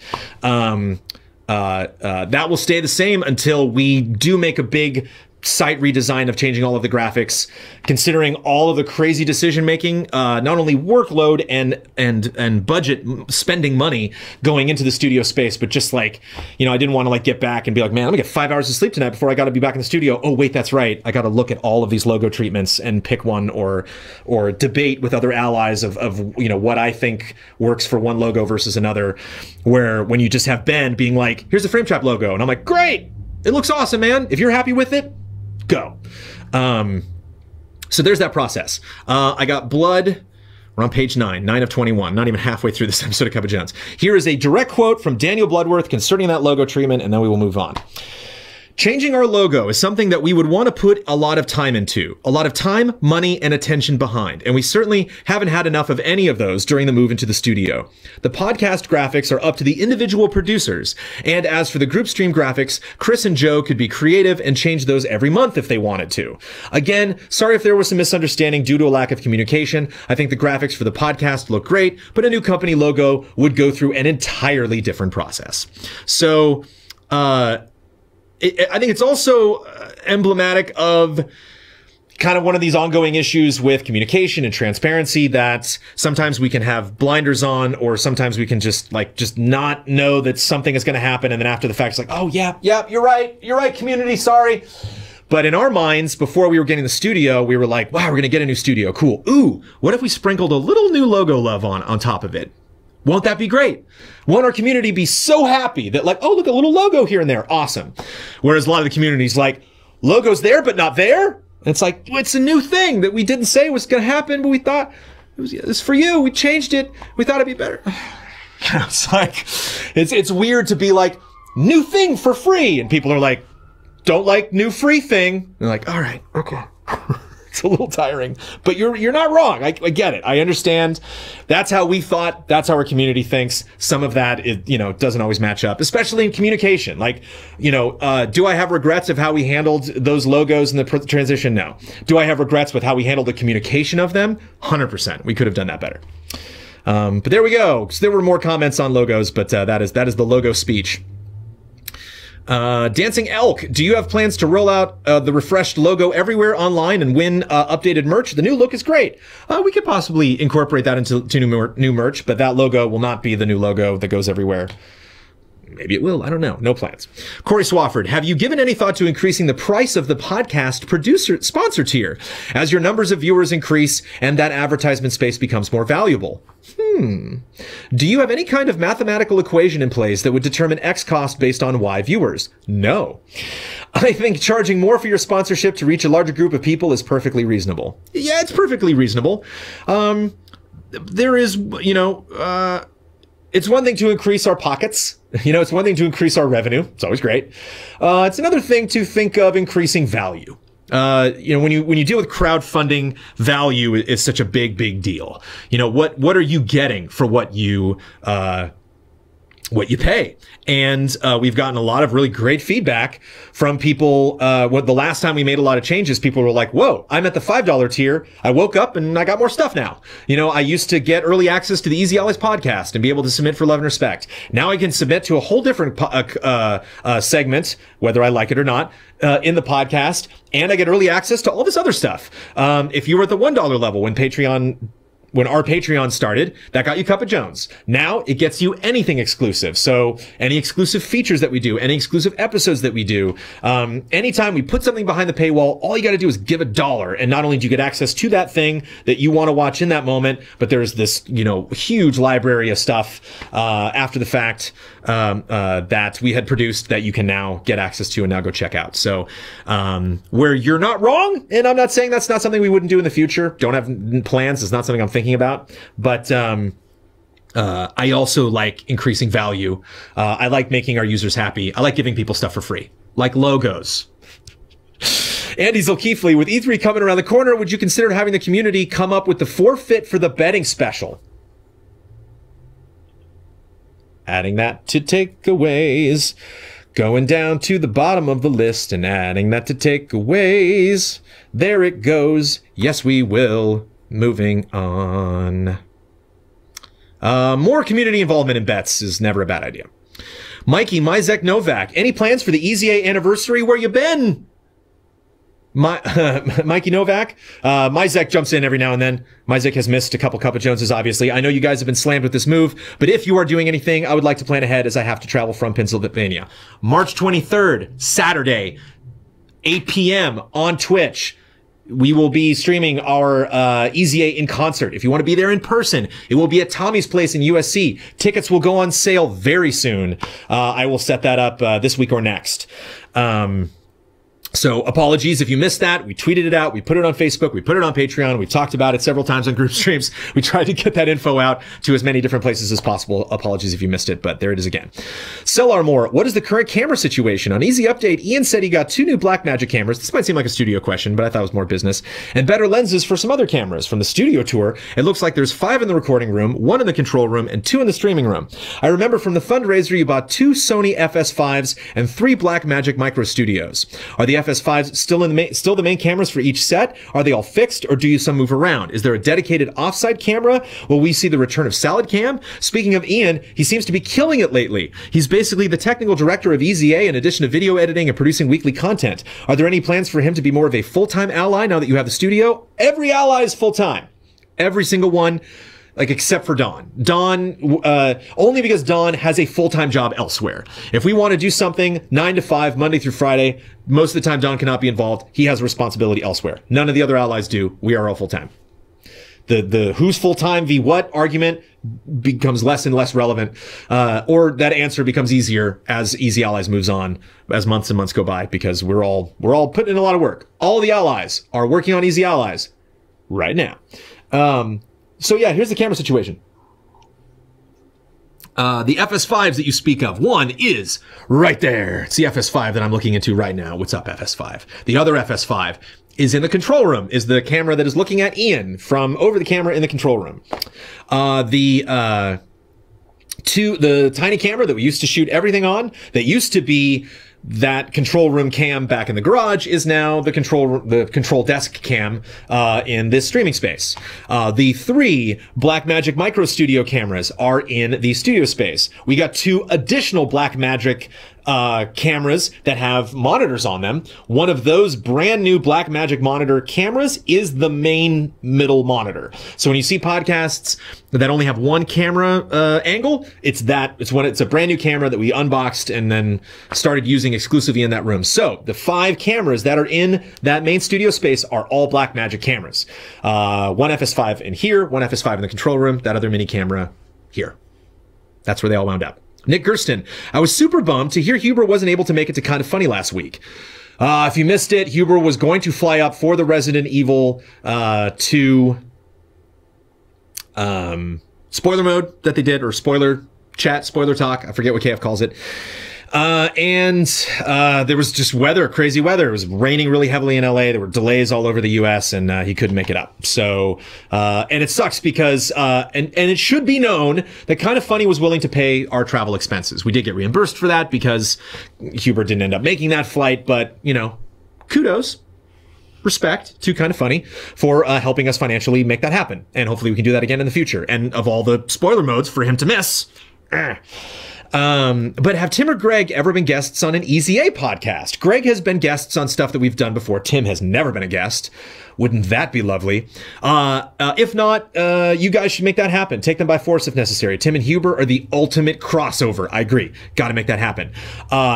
Tim has been one of the biggest enthusiasts over this studio space. When we announced that we got the studio, I got a text from Tim immediately. Yeah, you know, congrats. When we had our stream 2 weeks ago, our big unveiling of the studio, I got a text from him that night right away. He's like, "Looks great, man. So excited. Love the space."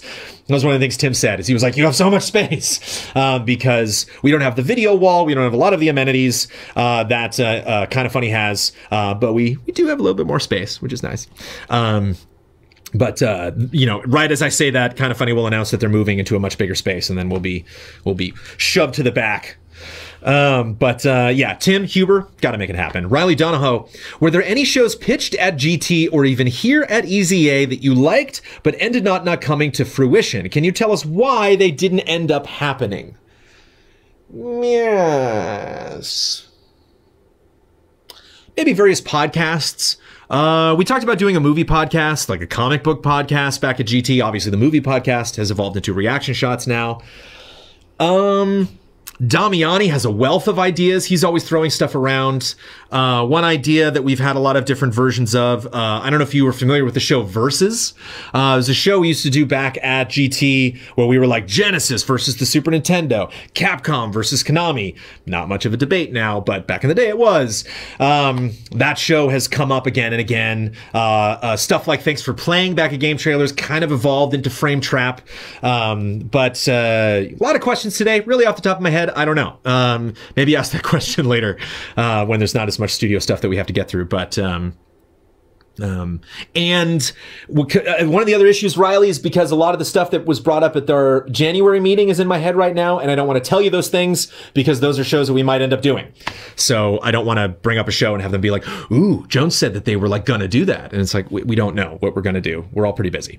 Oliver Bacchus, are there any plans to incorporate your multiple cameras into other shows other than just the podcast? I know for the podcast, Ian switches them on the fly, but for all the other shows that are currently just a lockdown shot, is there a solution? Maybe record on multiple cameras and cut it together afterwards. That adds so much time to the podcast. I try to watch the Easy Allies podcast whenever I cut it. I try to watch it all the way through in case there's any weird audio hiccups or anything that, you know, after the fact I listen to and I'm like, ooh, that was a spoiler, or that's embargoed. We shouldn't have mentioned that. Sometimes I don't have time. Sometimes I don't start cutting the podcast until like 1 in the morning, and I'm just like, oh, I gotta go sleep. Let me just like fast forward through it. If I know where the next topic starts, I'll just jump ahead. Just wondering if there's the possibility for an opportunity to bump the quality up your content once more. No, not right now. That is a lot of work. Again, kudos to Ian for tip of the hat to Mr. Ian Hank for being on every podcast now, and having a much more complicated job. Maybe not more complicated than Kyle because he writes the podcast, but definitely more complicated than myself or the two other panelists, because he's got to do the lights now and he's got to switch cameras. He's got to deal with audio. He's got a very complicated job. It's a lot to ask that he be involved in those things. Certainly he'll be at that desk, or one of us, if we learn the equipment as well as he knows it, for big events like E3 or big reactions, for directs and maybe stuff that we know is coming up. But for tabletop and other things, probably not for the future. But just one last thing, and I mentioned this before on Cup of Jones, when you say bump up the quality of your content, there are people who hate those close-ups. There are a lot of people in our community that do love the locked shot because it means at any moment in any podcast. You think about if you follow Easy Giffen on Twitch, or a lot of people that take moments out of those podcasts. If it's a close-up and you hear Kyle laughing, that moment is lost forever. You will never get that Kyle laugh. You'll hear it, but you'll never see it because it's on a close-up. Some people hate that. They love having the wide. They love being able to punch in on anyone's face at any moment. And so, you know, to some, they actually like the wide better. Neil Generou. Hey, Ian, or anyone else in the control room, when Ian or anyone else is in the control room, are they switching the camera feeds live during the show? Or is the output of all cameras, wide, close-ups, control room stored separately and then pieced together during editing? Ian does it live. We're doing it live! Kyle. Hall of Greats is one of my favorite streams you guys do. During the last stream, there was some debate pertaining to the second and third place tie. Several of the allies didn't want to have to wait a week to find out the winner. With that in mind, I thought I would offer a couple of ideas for tiebreakers if you want to have that winner decided on immediately. I'm not going to write this into feedback, but if we do get to this point, I will remember these suggestions, and these are good suggestions. Tiebreaker number 1. The game that had the most allies vote for it wins. Examples. In the last stream, Portal and God of War both tied with 11 votes. Using this tiebreaker, Portal would have won, as 6 different allies voted for it. Ben, Blood, Damiani, Don, Ian, and Kyle. While God of War had 5 different allies vote for it. Don, Huber, Ian, Jones, and Kyle. When Super Metroid and Street Fighter tied in the first stream, Street Fighter 2 would have won 5 over Super Metroid 4.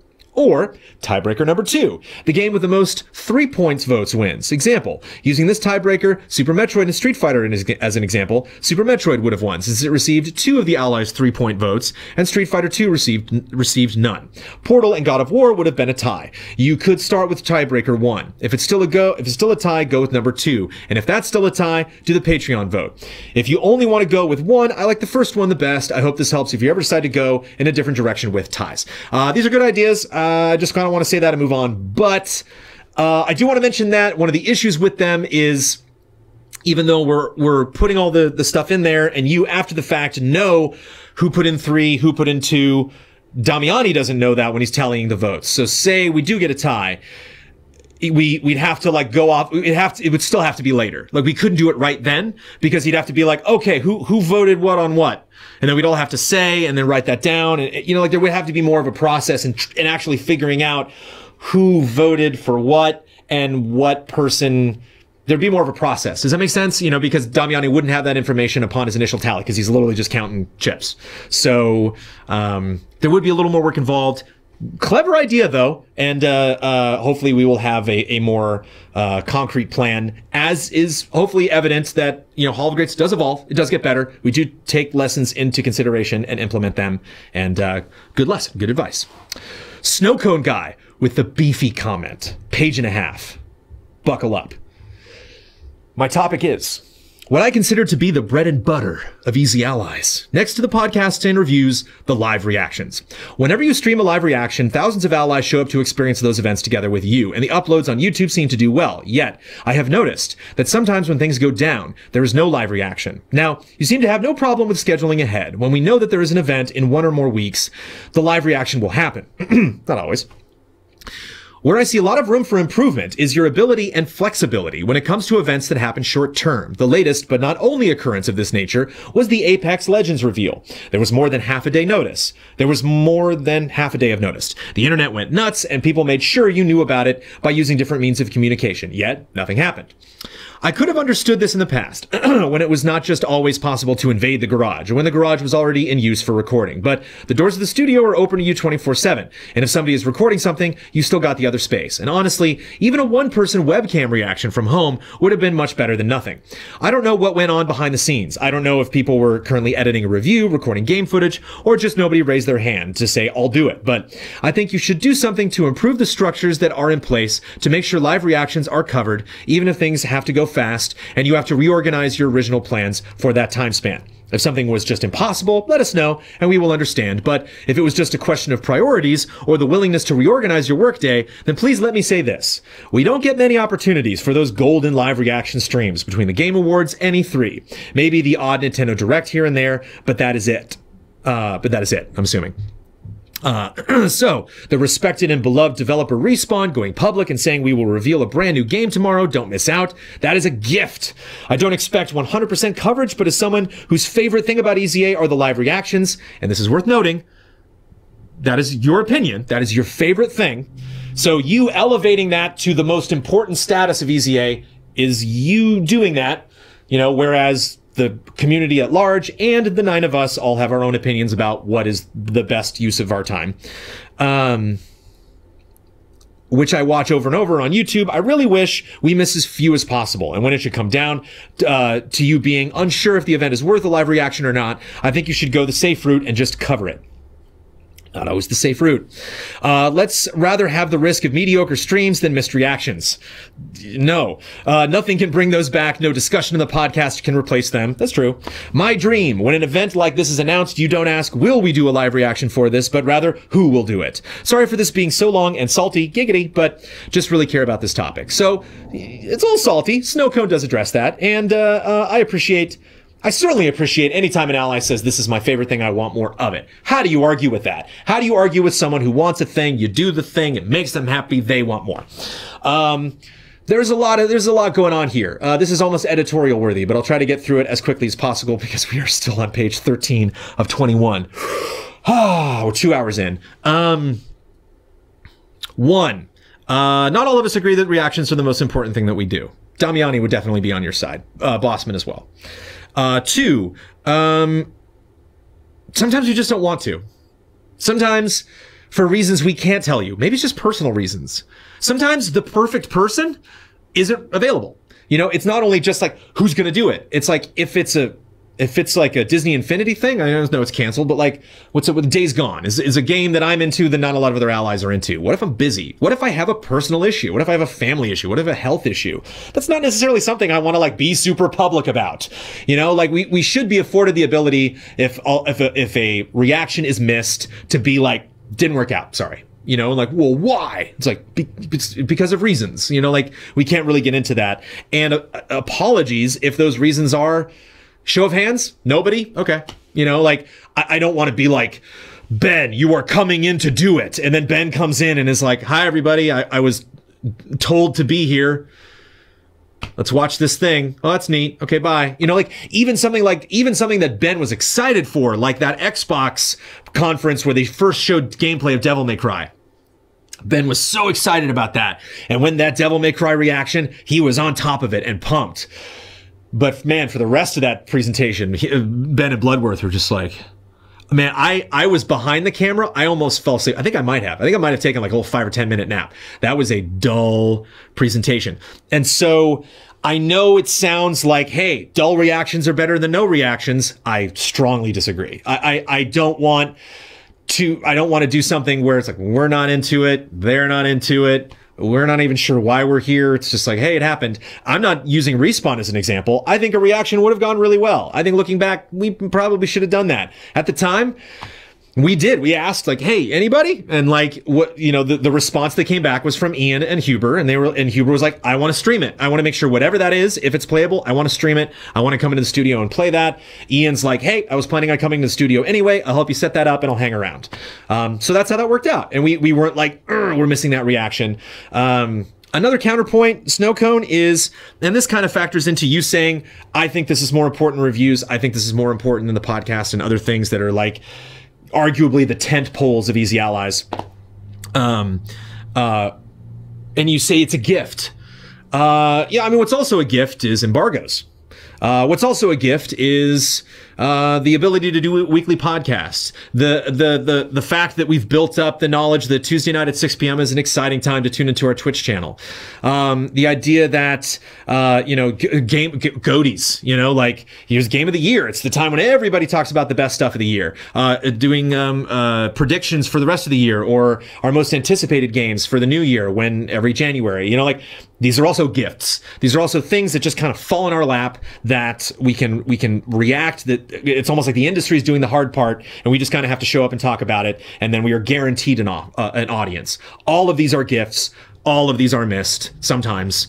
All of these are something that it's just impossible to have, a perfect batting average. We're gonna miss it. And I know, Snowcone, that you understand sometimes when we miss it. You would love transparency, but just understand sometimes we're gonna miss it and not explain why. We're gonna miss it and be like, didn't happen. And that might be because none of us are interested. That might be because all of us are tired. That might be because the most perfect person involved is not in town, or has a family issue, or a personal issue, or a health issue, or something that we just kind of don't want to get into. So sucks. It sucks to, I love transparency. I would love to just swing those doors wide open and show you everything. But sometimes, especially considering a schedule that is dictated by people outside of this company, it can be tricky. But you are passionate about that, and I adore that passion. Tyson Wynn.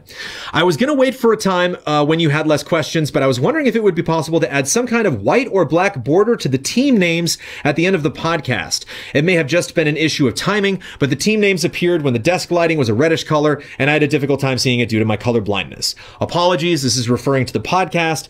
All of the titles to the podcast are going to be changed. We're actually going through a process right now where we're going to update the lower thirds, because when Kyle says, hey, it's Easy Allies Podcast, I got this person, and Ian, the lower thirds can't catch up. And so we're thinking about maybe doing all the lower thirds at once, having like a big bar, and all of the names are in a row. And so all of the names are up during that whole process, and you have a chance to read all of them, and then they go away once that's over.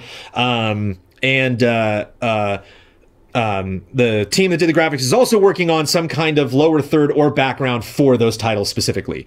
What was provided to me was a full screen image. Some of the people don't like it when we go full screen because they want to see us during the podcast.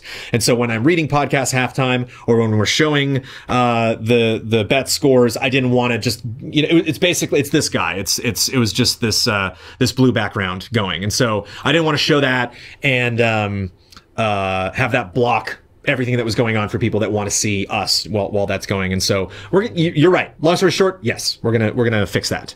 That was just me realizing it was an issue at 2 a.m. when I was cutting the podcast, and I'm like, probably a bad time to DM or email our graphics people and ask them for changes. Stephen Beaumont, if you want another edge to grow your brand, can we please be similar to Kyle with his Box Peak one-off pledge? Get an incentive this December to save around $3,000 for a sign writer, to make official Easy A Awards plaques to be sent to the winners. Off the dome, if you spent $150 on the creations and $50 each on mail, it would be around $3,000 to create 20 plaques for the 2019 awards. I also think it would be great if we could send one to Cory Barlog for this year's GOATY, as he has 107K followers on Twitter, and he could give a shout out. Yeah. There's something we also considered, because a lot of people do that during E3. They hand out awards. Maybe. It's not something, man, dealing with publishers and trying to get exposure and handing out awards, spending money on that in the past. We have had, over the years with game trailers, we did do a lot of that. There's a infamous God of War 3 frame for the Diamond Award, I think we called it, for like 10 million views on GameTrailers.com. We would hand that out to different publishers. We tried a lot of different things, physical things that we would send to people. The impact that we got from that only went so far and was hard to track. Did they retweet us? Did they mention it because we gave them a physical thing, or could we just send them an email and achieve the same result? I don't know. It's an idea. Not something in the past we've typically been excited about, so I don't know if we'll implement it in the future. Limus, have you guys thought about alternatives to Patreon? maybe even straight up having a monthly subsystem on your website. With the recent happenings with Patreon and things like their early payout scheme and the Patreon execs acting more like they employ the creators instead of just being a facilitator for supporters' money to the creators, I fear Patreon may go down a dark path. I just don't want to see you guys suddenly lose income and me losing a way to support you. You won't. I'm not nervous about the question came up later. Maybe I'll just answer it now. Patreon was interviewed lately and they were like, oh, we're losing money. And everyone was like, whoa. And I got some DMs. People were like, what's going on? Are you scared? There's always uncertainty. You know, relying not only on Patreon, but YouTube and Twitch for revenue is scary. You know, it's like we have a lot of freedom here at Easy Allies. We also don't because we are still dependent on these systems in place. It's a big time saver and a money saver to work with other people that have systems set up in place. So we don't have to have our own media compression. We don't have to have our own live streaming service, and we don't have to have our own crowdfunding financial system that, you know, pays us basically. It is a bummer to see that number. I think the last payout, it was like 60K. So we get 50K, but it's rough seeing that number on Patreon, like, oh, 60K. How much would that be if we had our own system? I don't know. One of the benefits that I think of obviously is, being a part of Patreon. Like, I think when you hear us say Patreon, and then you go to Mega64 or RKE, shout out, who just started a couple months ago, or last month, I think. When you have Kind of Funny, when you have What's Good Games, when you have these enterprises that say, thanks to Patreon, thanks to our Patreon community, and then you go to Easy Allies and we say, thanks to Patreon, and it's like, oh, they're both on Patreon. Cool. You know, like, there is a community. There is a level of trust, especially in the gaming community among streamers and content creators that rely on Patreon to help them pay the bills, to help them operate. It's nice to be involved in that. It's nice to not all of us go the giant bomb route by having our own financial system, having our own method of you giving us your credit card information directly and us handling that.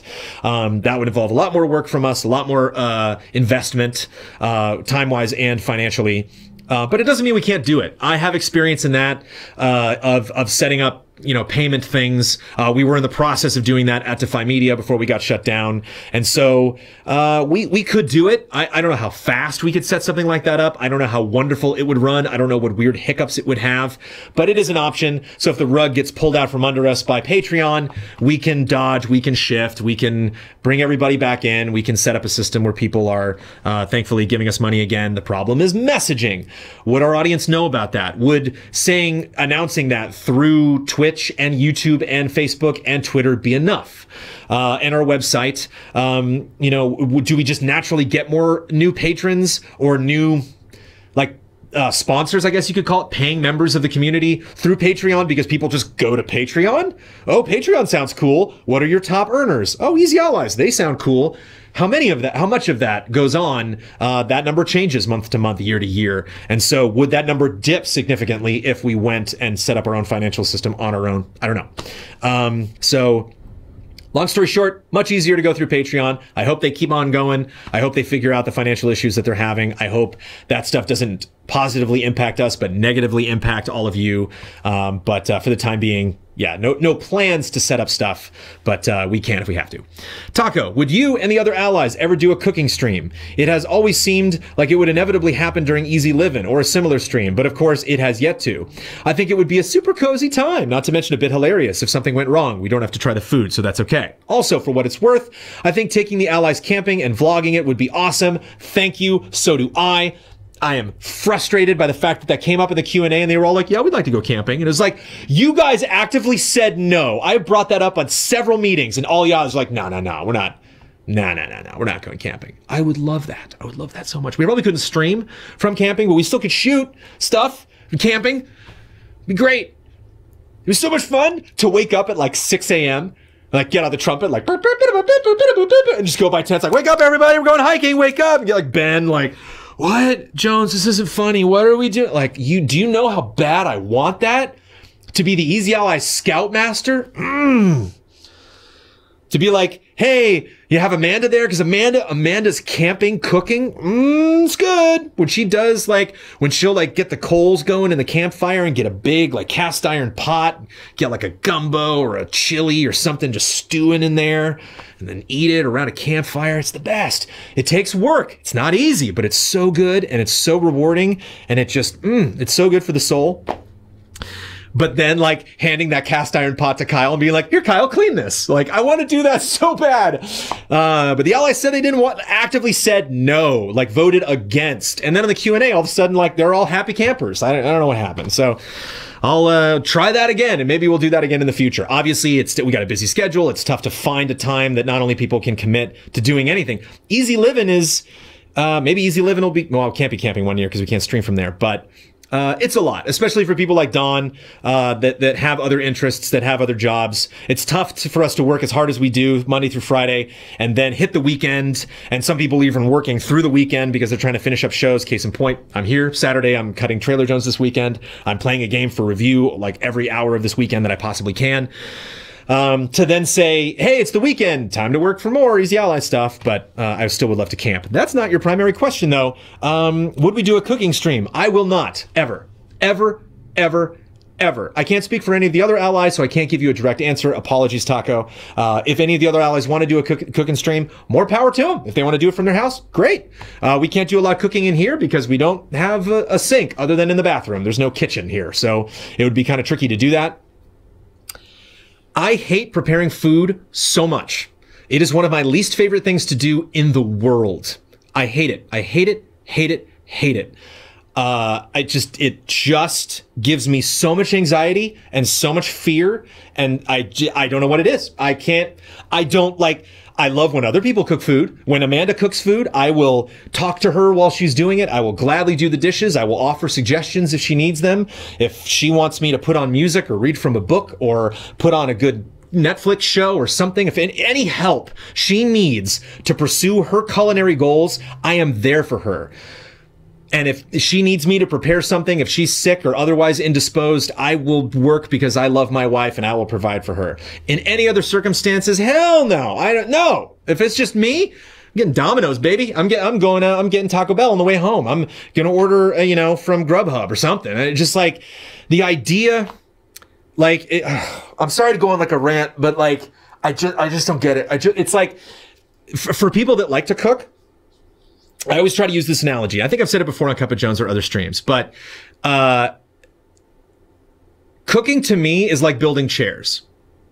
You don't build your own chairs, do you? I mean, if you order them from IKEA, you do. But I mean like whittling chairs. Like actually cutting down a tree, taking it home, cutting up the tree into various wood pieces, carving out the intricacies of a chair, sanding it down, staining it, like getting the wood screws, like fixing it together, and then I got a chair. It's like, that'd be great. I'm sure you'd be really proud of yourself if you did that. And if your friends came over and they sat in a chair, like, this is a nice chair. You'd be like, I made that chair. Like, did you? You made this chair? That's great. That's cooking for me. Cooking for me, when you tell me I should cook, that's like me telling you, you should make your chairs. You should make every chair in your house. Why wouldn't you? Don't you like chairs? Don't you take pride in your chairs? In the chairs that you sit in? You just buy a chair from a store and sit in it? You must not like chairs. I know it sounds ridiculous, and it is one of the most ridiculous things I wish I could change it. I wish I could change that about my personality, but I cannot. Every time I am like obligated, especially in 2019, in this world where you can just be like, I need food, and somebody's like, here, food. Like, obviously there are starving people in the world. There's poverty. There's just people who cannot gain access to food. But if you have a budget for food, food is there. It can happen, I just don't, I hate it. And it drives Amanda crazy because she is very much a foodie. She's very much a cook. Her and her mom are excellent cooks. And I am so grateful that she has prepared so many wonderful meals for me over the years. And I wish I had it. I wish I had a talent for it. I wish I had an interest in it. I do not. Not only do I not, I break out in hives, man. It's so bizarre. It's like when I do stuff with media, I love it because it stays the same. If I started work on Traylor Jones and then had to stop, and I will finish that up this weekend. When I return to Traylor Jones, nothing will have changed. It will have stayed in its exact perfect form from the last time that I changed it. If you would look away, I watched the Great British Baking Show, and watching somebody make caramel is the most nerve-wracking thing because you've got to sit there and just stare at the caramel. If you sneeze or look away for a second, it's gone. It caramelized. It's not caramelized. It crystallized. And that's the big thing. They always, oh, it's crystallizing. They freak out. I just see ticking time bombs. I just see everywhere I look when it's cooking. It's just all of these things. It's like, we're going to go wrong. I'm like, it just, it's just stress. Cooking is pure stress. So a show about stress? Not if you paid me. Maybe that's the 60K goal. 60K goal. Cooking with Jones. Not a promise. Sarah Wampler, is there any appetite? I apologize if I just went on a rant there. Technically, I'm still in feedback for business. Last question, though. Feedback for business. Is there any appetite amongst the allies to be more open about how EZA operates as a business? Not your financials, but how do you create and maintain a Patreon-supported company revolving around video production? I have loved the behind-the-scenes videos NoClip has done in their filming setup. Shout out to NoClip. I also just mentioned Patreon and did not mention NoClip. NoClip's great. NoClip does a lot of really fun stuff, behind the scenes stuff that I love. Danny O'Dwyer always posts screenshots of his timelines. I love me some timeline porn. It's the best. With everything that has just gone into the office, I would find it very interesting to hear what you've upgraded and especially why. You waited until you had a studio space to upgrade that specific tech. Money. What with Defy going defunct and Maker Studios, etc., more and more people are having to figure out how to go independent. The allies have been very successful in these efforts. Thank you for saying that. And I think it would be valuable to the wider community to get an idea of how you've done it. Also just interesting. Short answer? Yeah, you're right. Allow us weeks or perhaps months just to kind of kick back in this new space and be like, oh, we did it. Okay, and then we'll start making videos, maybe less easy updates on, we have this thing now, and more, you might wonder how this works. We showed you the color treatment. Might be fun to really show that. Be like, here's these sliders, here's how this works, here's how the mixer works, here's how the splitter, the switches between the different camera settings. Here's the difference in specifically how the control desk works in the studio, the main studio versus the streaming studio. All those are great. All those could be shows. All those are something that we could hopefully do in the future. There it is. That's all the questions people had for business from January 19th to February 9th today. We did it. Jones's panic room is him preparing a meal. Yeah.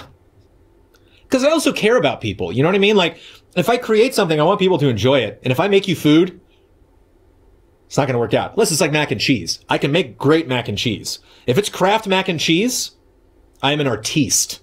But, that's about it. There was an infamous, one of our first dates with Amanda where I didn't know her certainly as well as I do now, and I didn't realize the lingo would be perceived as such when I said, come on over to my place for dinner. What I meant was, I'm just going to microwave some taquitos, and if that'll satiate you, then great. She thought she was coming over, wow, he's making dinner? This is going to be great. And it was taquitos and guac. That was it. It's like, yeah, taquitos. And she was like, oh, and not even like toasted taquitos. There's microwaved them, so they're like kind of soggy. Again, that's fine for me. Great. I'm happy. But Amanda expected a little bit more. So infamous issue. The taquitos, all she's got to do is say the word taquitos. It's like, I know. I remember. Yeah, that was 10 years ago. It's fine. Feedback, personal. Yeah, and she stayed with me. That's true. Troop is a keeper. All Paul Smith said, this is the very first personal question of the last 3 weeks. All Paul Smith posted was GTA 6 discussion. Period. That was it. So here we go. GTA 6 will come out in 2024. The next game Rockstar makes will be Bully. Bully 2. Please, Bully. And yeah, it'll be on next-gen consoles. It'll hopefully be in Miami or London or Vegas. And there you go. That's it. GTA 6. It will again have 3 protagonists or more, some kind of variant of that protagonist switching thing. Maybe a whole gang that you'll switch between. Yeah, and there'll be a lot more owning of stuff right off the bat. They didn't have a lot of that when GTA 5 first launched. They kind of left that for online. I think GTA 6 will have more of that incorporated, where kind of like Vice City first implemented. It might have been San Andreas. I'm thinking Vice City Stories when they implemented that, where you could like own a nightclub, you could own a bar, you could own a diner, and you would get income from those and can manage them and manage supplies and stuff like that. It'll have more of that stuff. And unlike Bully and Red Dead, not so serious of a story.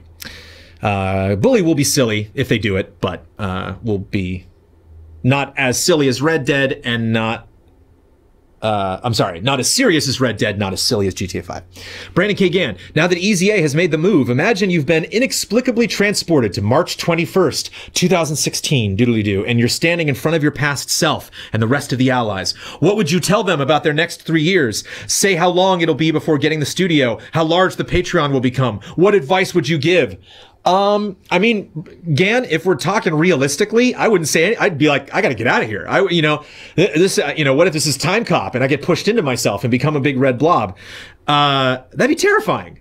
Imagine that. Imagine like Ebenezer Scrooge, man. Imagine if Jacob Marley came out of the wall and was like, Brandon, you were like, what? And there was like, nothing, everything will be fine. And you're like, ah, and then it went away. And you're just like, you'd think about that every day of your life. You'd be like, why did they come back?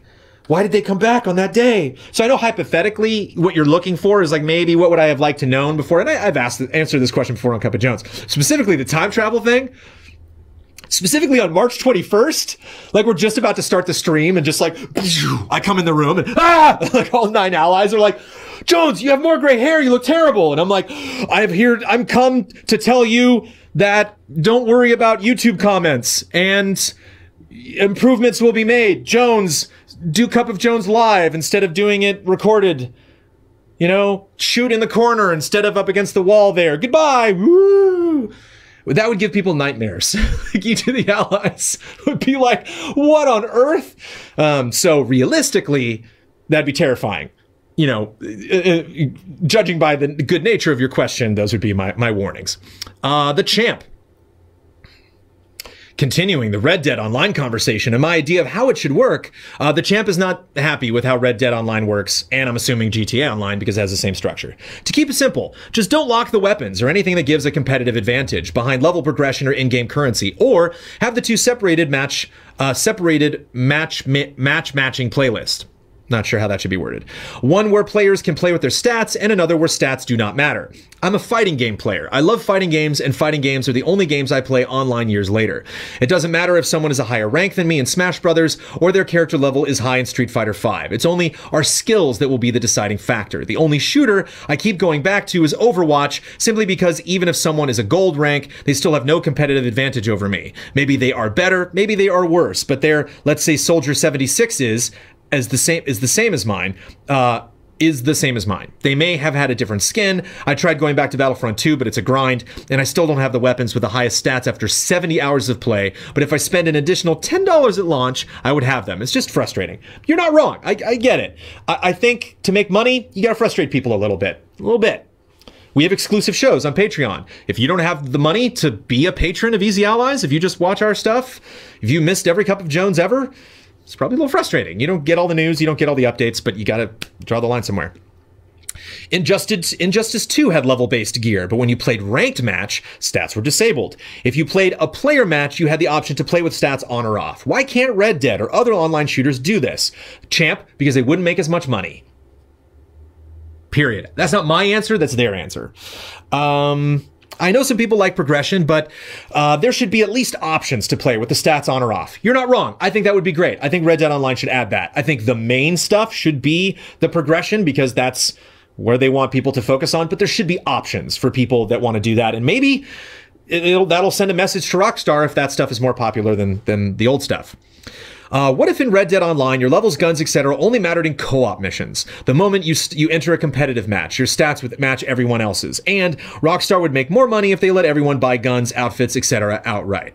I would have spent all my gold and cash on guns and outfits if they weren't locked behind levels. Then Rockstar releases a new update, adds more weapons that cost gold. I don't have enough gold. I just spent $10 on gold to buy that weapon. But if that weapon is locked behind level 70, I'm just going to turn the game off. You're not wrong. I'm just going to kind of let a lot of the things that you said stand, because I think this was a good representation of somebody who's frustrated with the way that they've set that up. And I don't think necessarily the same system should be in place for Red Dead Online that exists in the GTA Online, because different games, different worlds, different attitudes. But at the same time, I think Rockstar made more money on GTA 5 than anything that they've ever made. So it's hard to tell them to change. Does that make sense? Like, it's hard to say they're wrong. It's like Nintendo when they do weird stuff. You're like, Nintendo, and then it's like, how many Switches did they sell? Well, who am I to critique, the way that they handle their business? But I will say this, you brought up a lot of examples where you're right in the way that fighting games handle their online, and they are smarter, and they are, all that online stuff is a lot of times, if the game is good, implemented at launch. I have never played a fighting game. I do not think a fighting game exists that has a story mode as elaborate and detailed and excellent as Red Dead Redemption 2. So when you compare it to games where online is much more important and has a much more standard foundation of the way to do it right, and then you look at Rockstar, who's kind of messing around, like, Watch Dogs doesn't have online the way that does. Sleeping Dogs doesn't have online. Crackdown doesn't have online like that. Like, no one has online like GTA and Red Dead is their own custom way that they do things. And it's built on a game that you can very much play without even touching online. And it is still, in my opinion, a 10. So, where you're not wrong, and I think all other genres can always learn from other genres. I think they're going to make a lot of money on GTA and Red Dead and are likely to ignore anything you or I say. So here we are. Spencer Harding, among the many issues found in The Last Jedi, here we go. One of my least favorite parts of the whole film, and among the most disappointing, was the whole weird horse racing thing. It could have been so much more. My favorite idea about how it could have been comes from Tim Geddes from KF. Pod racing. Imagine if there had been a pod racing scene, not as long as Phantom Menace, followed by breaking out slaves from the racing facilities, taking them to the meetup with the rebellion, only to be betrayed by Benicio del Toro's? Benicio del Toro, Toro's character, no apostrophe, and losing what would have been much needed personnel for the rebels. I feel that it would have given greater meaning to Rose and Finn's arc. I love it. Especially the question mark shade, especially with her having grown up in slavery. If it sounds too brutal, remember the fate of the main cast in Rogue One? Comments? Questions? Concerns? Criticisms? Yeah, you're not wrong. I think one of my biggest issues with the whole horse racing thing is that, sorry, spoilers, it's been out for a while. They let all these horses out, all these like horse wolf dogs. They let them all out. And it's like, I guarantee you, they were all scooped up like the next day. So it's like, all they did was just escape. Whereas and I could even see them, locking all of those dogs up again and shocking them like 5 times for good measure. So it's like, did they improve the lives of those animals? Probably not. Did they escape at the cost of, people's well-being? Probably.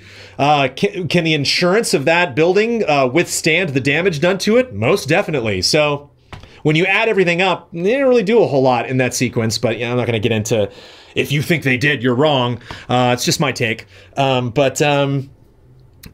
it would be nice to get a little pod racing callback.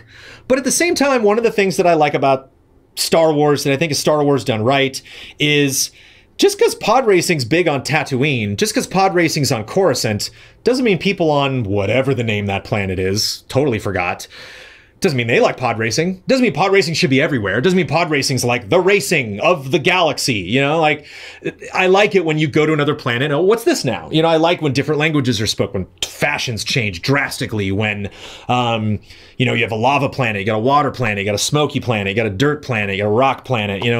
I like it when they really try to think, how can we think really far outside the box and show a lifestyle that is different from anything you've seen in Star Wars. So, I don't know if it would be better with pod racing. I think it would be nice for fan service, but I don't know if that would necessarily make that seem better. I think that movie's got bigger problems.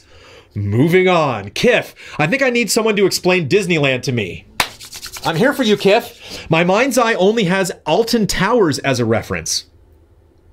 Alton Towers. Well, whatever. We're going long. I'm not going to look up Alton Towers. You park, get on a car park monorail, go through the ticket bit, and you're in.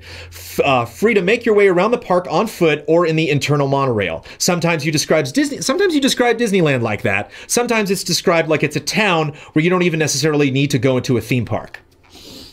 Okay. Very briefly.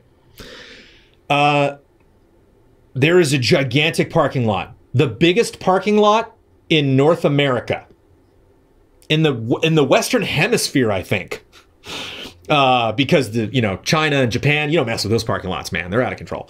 But in the U.S. of A., it's a big parking lot, and they're actually building a brand new parking lot right next to it. South of that parking lot are a bunch of hotels. There's a monorail that goes to those hotels, to specifically the Disneyland Hotel, and into the park. A lot of people don't take the monorail. The monorail is like just almost like a ride. It's just kind of a fun little convenience thing. It's a novelty. It's really not that far to walk. So most people don't take the monorail. The only times I've ridden the monorail was, just, this will be fun. Is not because it's like, phew, I'm not going to walk that distance. Obviously, people with difficulty walking, disabilities and stuff like that notwithstanding. But the way it works, when I go to Disneyland, you park in this big lot. You have to pay for parking, or if I got the annual pass and parking is included, so I just give them my pass, boop, they scan it, they give me a little piece of paper, I drive in, I park, go down a walkway, go down it. They have a bunch of escalators that go up into the parking lot, and then I get on it. You can either walk to Disneyland from there, which we do most of the time, or you can get on a tram.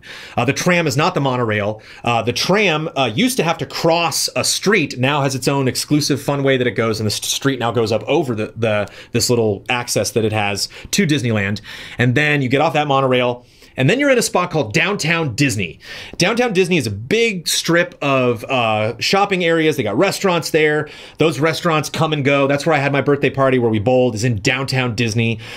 Disney World has a variant of it called Disney Springs, but there's also a lot of other places to shop. There's like the ESPN zone. There's a lot of stuff in Disney World. Disney World's like a college campus, like writ large. It's just this huge, massive place. And they have buses and trams and stuff as well. And then if you go, think of Downtown Disney stretching east and west. If you take Downtown Disney west, you'll eventually get to this big plaza that is the midpoint between the north side, which is Disneyland, and the south side, which is California Adventure. So all you got to do if you want to go to Downtown Disney, if you want to see a movie, although you can't right now because that movie theater's closed, no idea when that's reopening. But if you want to do like The Void, that Star Wars VR thing, that's just in Downtown Disney. If you want to go to Splitsville, which is the bowling alley, bar, restaurant, concert hall, random place where I had my birthday, just in Downtown Disney, you just need to pay for parking. It's kind of like the same as going to City Walk or like a mall. But if you want to go to Disneyland, you can buy a ticket for each park, or you can buy what they call a park hopper, where you can go to both. And then if you're in Disneyland and you want to go to California Adventure, you have to exit Disneyland, go across this plaza, enter California Adventure. That is the only entrance to Disneyland that I know. California Adventure actually has two of them, because they have the Grand Californian, which is a hotel right next to California Adventure that has a little fun secret entrance that you can go through just through the hotel. But parking is one thing, Downtown Disney is another thing, the parks are a different thing. So you can go and park there and have fun and not go to the parks, but you don't need to take the monorail through it. You can walk everywhere. Yeah. When you're in Disney World, it makes sense to take the mass transit, because that Disney World is huge. Just lots of real estate, lots of property there.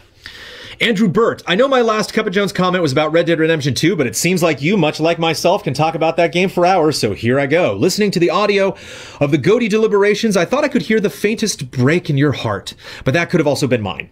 Hearing Red Dead Redemption 2 get passed for the best score and nobody making a case for best game of the year was heartbreaking. I mean, I'll make a case for it.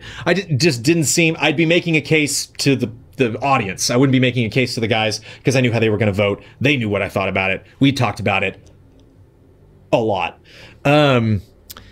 Some of the musical cues, especially one that hits twice in the epilogue, sent chills down my spine and put a big dumb grin across my face. And although I can hear that God of War is the better all-around game, I played both very close together towards the end of the year, and after beating God of War, I started a second playthrough of Red Dead Redemption 2 because I could not stop thinking about the game.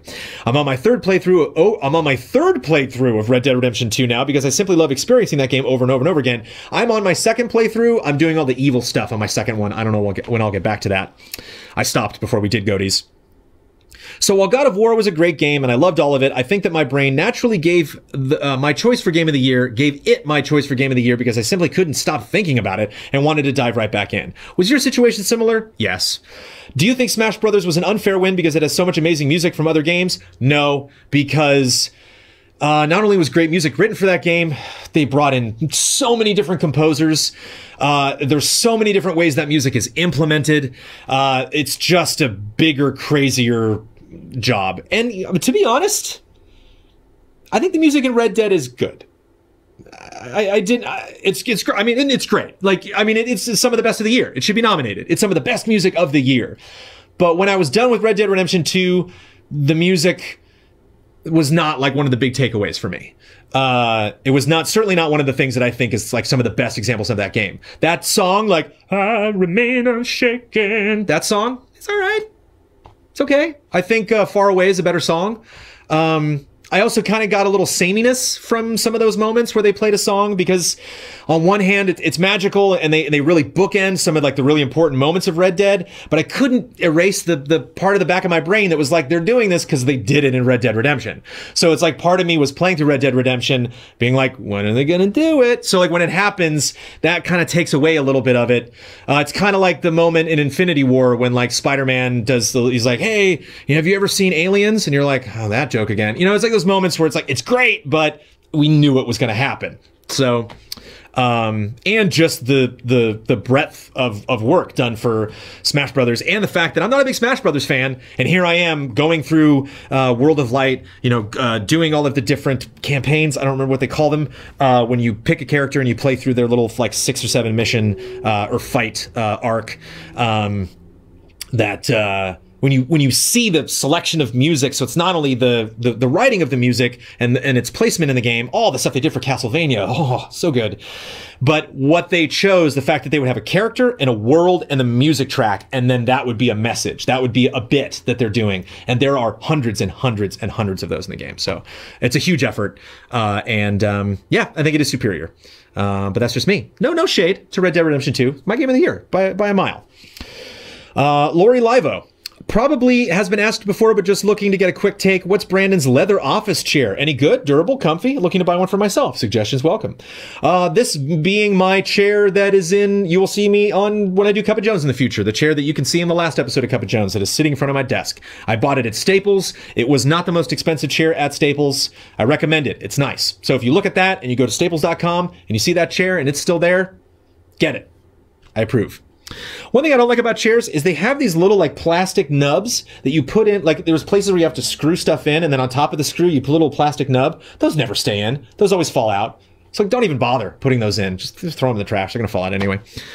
It's my take. My chair take. I got a lot of chair takes in this episode of Cup of Jones, this very long episode, probably the longest ever. Daniel Rona, I've noticed that when people use slashes in their comments, you tend to omit the slash when speaking, and not only does it seem to trip you up, but it also makes it hard to follow when listening. Example, if when X occurs, things are good, versus if/when X occurs, things are good. I like the former. I don't know if this is an America thing or a Jones thing, maybe both. Or maybe I'm the weird one for always articulating the slashes in sentences, but it certainly would make things easier to follow for me, and with any luck, help your spreading of the questions as well. If Amanda shows up, Jim Dale or Stephen Fry for the HP audiobooks? Jim Dale. Jim Dale. No question. I first learned of Jim Dale when I was doing Barnum. Jim Dale originated the role of Barnum in the musical Barnum on Broadway. And so I looked up, who's this Jim Dale guy? And boy, I was like, wow, this guy's prolific. He's an incredible singer and stage actor, and has done a lot of different stuff. And so when I heard he was doing Harry Potter, I was like, oh man, I bet that's great. And yeah, Stephen Fry is awesome. I love Stephen Fry. But Jim Dale just takes him out back and beats the crap out of him in terms of who is superior. I know a lot of you are in the UK. I know a lot of you got the Stephen Fry version, and I know a lot of me, when I say Jim Dale is superior to Stephen Fry, the face turns red, your feathers get ruffled. It's just my opinion. But yeah, I'm not going to say slashes. I'm sorry. I'm not going to do it. I'll always think about you, Daniel, every time I do it, but I will not say slash. I refuse. Megan Leinart, I know how much you like detailed open worlds, and I'm just wondering why you really haven't played Yakuza yet. Time. I actually find Yakuza to have one of the best open worlds to date. In such a small space, there have been some of the best and varied side missions in any open world game I've ever played. It seems like your type of game. Just curious. It is. I downloaded Yakuza Kiwami, the remake of Yakuza 1. It drives Ben and Huber crazy because they're like, play Yakuza 0. It's the beginning. What are you doing, Jones? But it was free on PSN. It was free on PS Plus, and so I downloaded it. I've already put in like 2 or 3 hours, and I'm loving it. It's fun. I think I want to play it more because I want to understand Yakuza than appreciating how good it is. But Megan, there is a stack of games. Watch Dogs 1, Watch Dogs 2, Sleeping Dogs, Assassin's Creed Origins, Assassin's Creed Syndicate. I played a little bit of Syndicate, but I didn't finish it. DLC for open world games. There's a ton of open world games that I never got around to, and it drives me crazy. So it's not just Yakuza, it's just time. Far Cry New Dawn is coming out, and I'm like, no, Far Cry New Dawn, when am I going to play you? Because it looks good. I'm hearing things more and more about New Dawn. I was kind of turned off on New Dawn, but now it's like there's like base building and stuff. I'm like, oh no, I love base building. Harrison Holt McHale. One of the things that I was continuously impressed with is the cinematography and framing in Red Dead Redemption 2, and how Rockstar seems to improve in leaps and bounds with every game they make. In Red Dead 2, not only is it often beautifully directed, wavering on shots for just the right amount of time to let the actors and actresses really shine through in their performance, but in some cases, it almost feels like the game world has been altered in really subtle ways, specifically so that they can get one relatively insignificant shot. Some of those cutscenes are damn near art pieces all on their own. As a question, were there any cutscenes that really stood out to you in terms of direction, like they did me, and what were they? I'd list mine, but I don't want to spoil any patrons casually strolling through their feed. I don't know. I liked some of the later... Boy, what is her name? I forgot, but Arthur's long-lost love that he reconnects with throughout the story, if you choose to. Some of their stuff I thought was really well handled. Specifically, there's one in Saint Denis later. Spoilers. But I really liked that mission a lot. I just liked how all of that was portrayed. And I think, personally, I agree with you that their cinematography, their camera placement, the art that they put into cutscenes is the best in the biz. And I think, obviously, God of War is very cinematic, but it is a very guided single-player experience. You know, it opens up more compared to previous God of Wars, but compared to something like Red Dead, there's just no, you know, sorry, Red Dead's obviously just a lot more freedom. I think if you play Red Dead 2, if you haven't played any of these games, I think if you play Red Dead 2 first, and then play Spider-Man, and then play Assassin's Creed Odyssey, all great games, but you will see a visible decline in the quality of cutscenes. You know, I think Spider-Man is obviously very cinematic for an open world game because it is a comic book, because it's competing with movies, it's competing with Infinity War and Far From Home, it's competing with the wonderful Into the Spider-Verse, and so it's got to hold its own. They really got to be crazy cinematic and really try to blend these actions, and whenever they can, have a cutscene that goes right, really seamlessly into gameplay. And then you start Assassin's Creed Odyssey, and it's just kind of like, you know, NPC, cutscene, fade to black, NPC, mission's over, you got experience, NPC, which isn't like wrong, it's not broken, it's just, you know, Red Dead, Rockstar is really, really important to them to seamlessly do that stuff. Even in GTA 5, which is an old game now, you know, just the way that you would boom, boom, boom out of one thing, you know, one perspective, slide over to another part of the town and then move into that person, and who knows what they're going to be wearing or what they're going to be doing or what time of day it is or what the weather's like, or, you know, it was fascinating to see the seamlessness of how that worked out. So yeah, just something that's really important to Rockstar, and I think they'll always be leading the industry forward. because they are punishing their employees. No, I mean, because they work a little harder on that maybe than they should.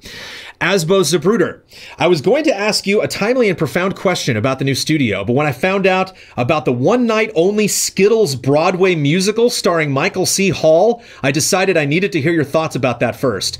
Asbo, I'm sorry, Asbo, I think I said Abzo. Asbo, when you brought this up, I was like, what? I saw the Super Bowl at my parents' place. I think I missed this commercial. Maybe I was like getting chips in the kitchen, or I think I got there at the beginning of the second quarter, and so I guess this was in the first quarter. But I was like, the what? I'm so glad you told me about this. This is so great. One time only on Broadway. Probably, I mean, what theater was like in between Broadway shows that could accommodate something like this? Michael C. Hall went up and did a 30-minute live musical about doing a commercial campaign for Skittles. So this is just meta. And then the Super Bowl spot just kind of advertised it or something. It's great. I love it. I love every part of it. I love advertising about advertising. I love advertising that's self-deprecating, that's kind of Skittles making fun of themselves, making fun of the whole concept of like the desperation surrounding Super Bowl spots, which I think is really getting intense. Like, I hated the vast majority of the Super Bowl commercials this year because they all seem like we got a unicorn and a mermaid and glitter, and then you're just like, whoa, dude, calm down. Like, it's almost like we have no ideas, and so we're just gonna throw the kitchen sink at it, or like the weirdest thing we can do, that's what'll be the best. It's just it's bad, which is why the Microsoft, accessible controller commercial was like the best. Like the Washington Post commercial, about the integrity of journalists was like, wow, it's really moving. And so like those are the ones that really stand out. Anytime you go for comedy, it's like, it's rough. So yeah, those are my thoughts. Go check it out. Go Google Skittles Broadway musical and have fun. Rappy, we all know about how you feel about leaks, at least for the announcement of a new game. But what about the cancellation of a game, if you even called this one that? Of course, we all know I'm referring to the open world Star Wars game. What are your thoughts on this, not with the news itself, but as a leak? Did people really need to know this game with barely even, know this game existed with barely even a concept was scrapped? Do you think this new game that they are creating deserves this stigma? It was something else, even though we never really saw it. Do you think Respawn's game will be tainted by this news, even if the game itself turns out to be amazing? You just asked 2 yes or no questions, yes and yes. Yeah, I think the new game they're making totally deserves that stigma. They're starting over, expectations down. Will Respawn's game be tainted? Of course. It's their fault. That's what you get. You have a poor team that's not doing anything wrong that is going to be punished by the flippant, weird decisions of the publisher.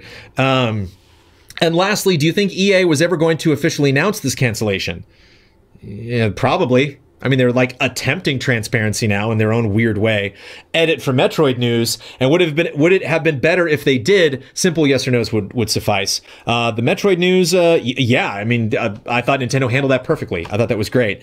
Do people really need to know this game existed when even a concept was scrapped? Yes. 2 words. Star Wars. You don't get to be secret about Star Wars. I'm not saying that it doesn't behoove you to try to respect people's privacy when it comes to these projects, but when you're involved in Star Wars, it's not a luxury you have. I'm sorry.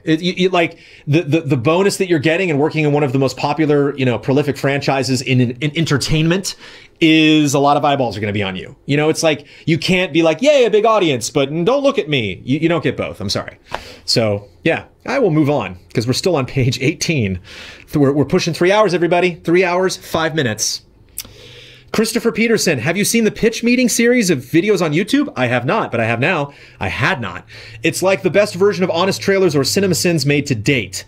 I love Honest Trailers. I love CinemaSins. If you at home haven't checked out either of those, I invite you to. I had never checked out Pitch Meeting, and I laughed my buns off. I thought it was really funny. I watched the one on episode 8. I thought it was very on point.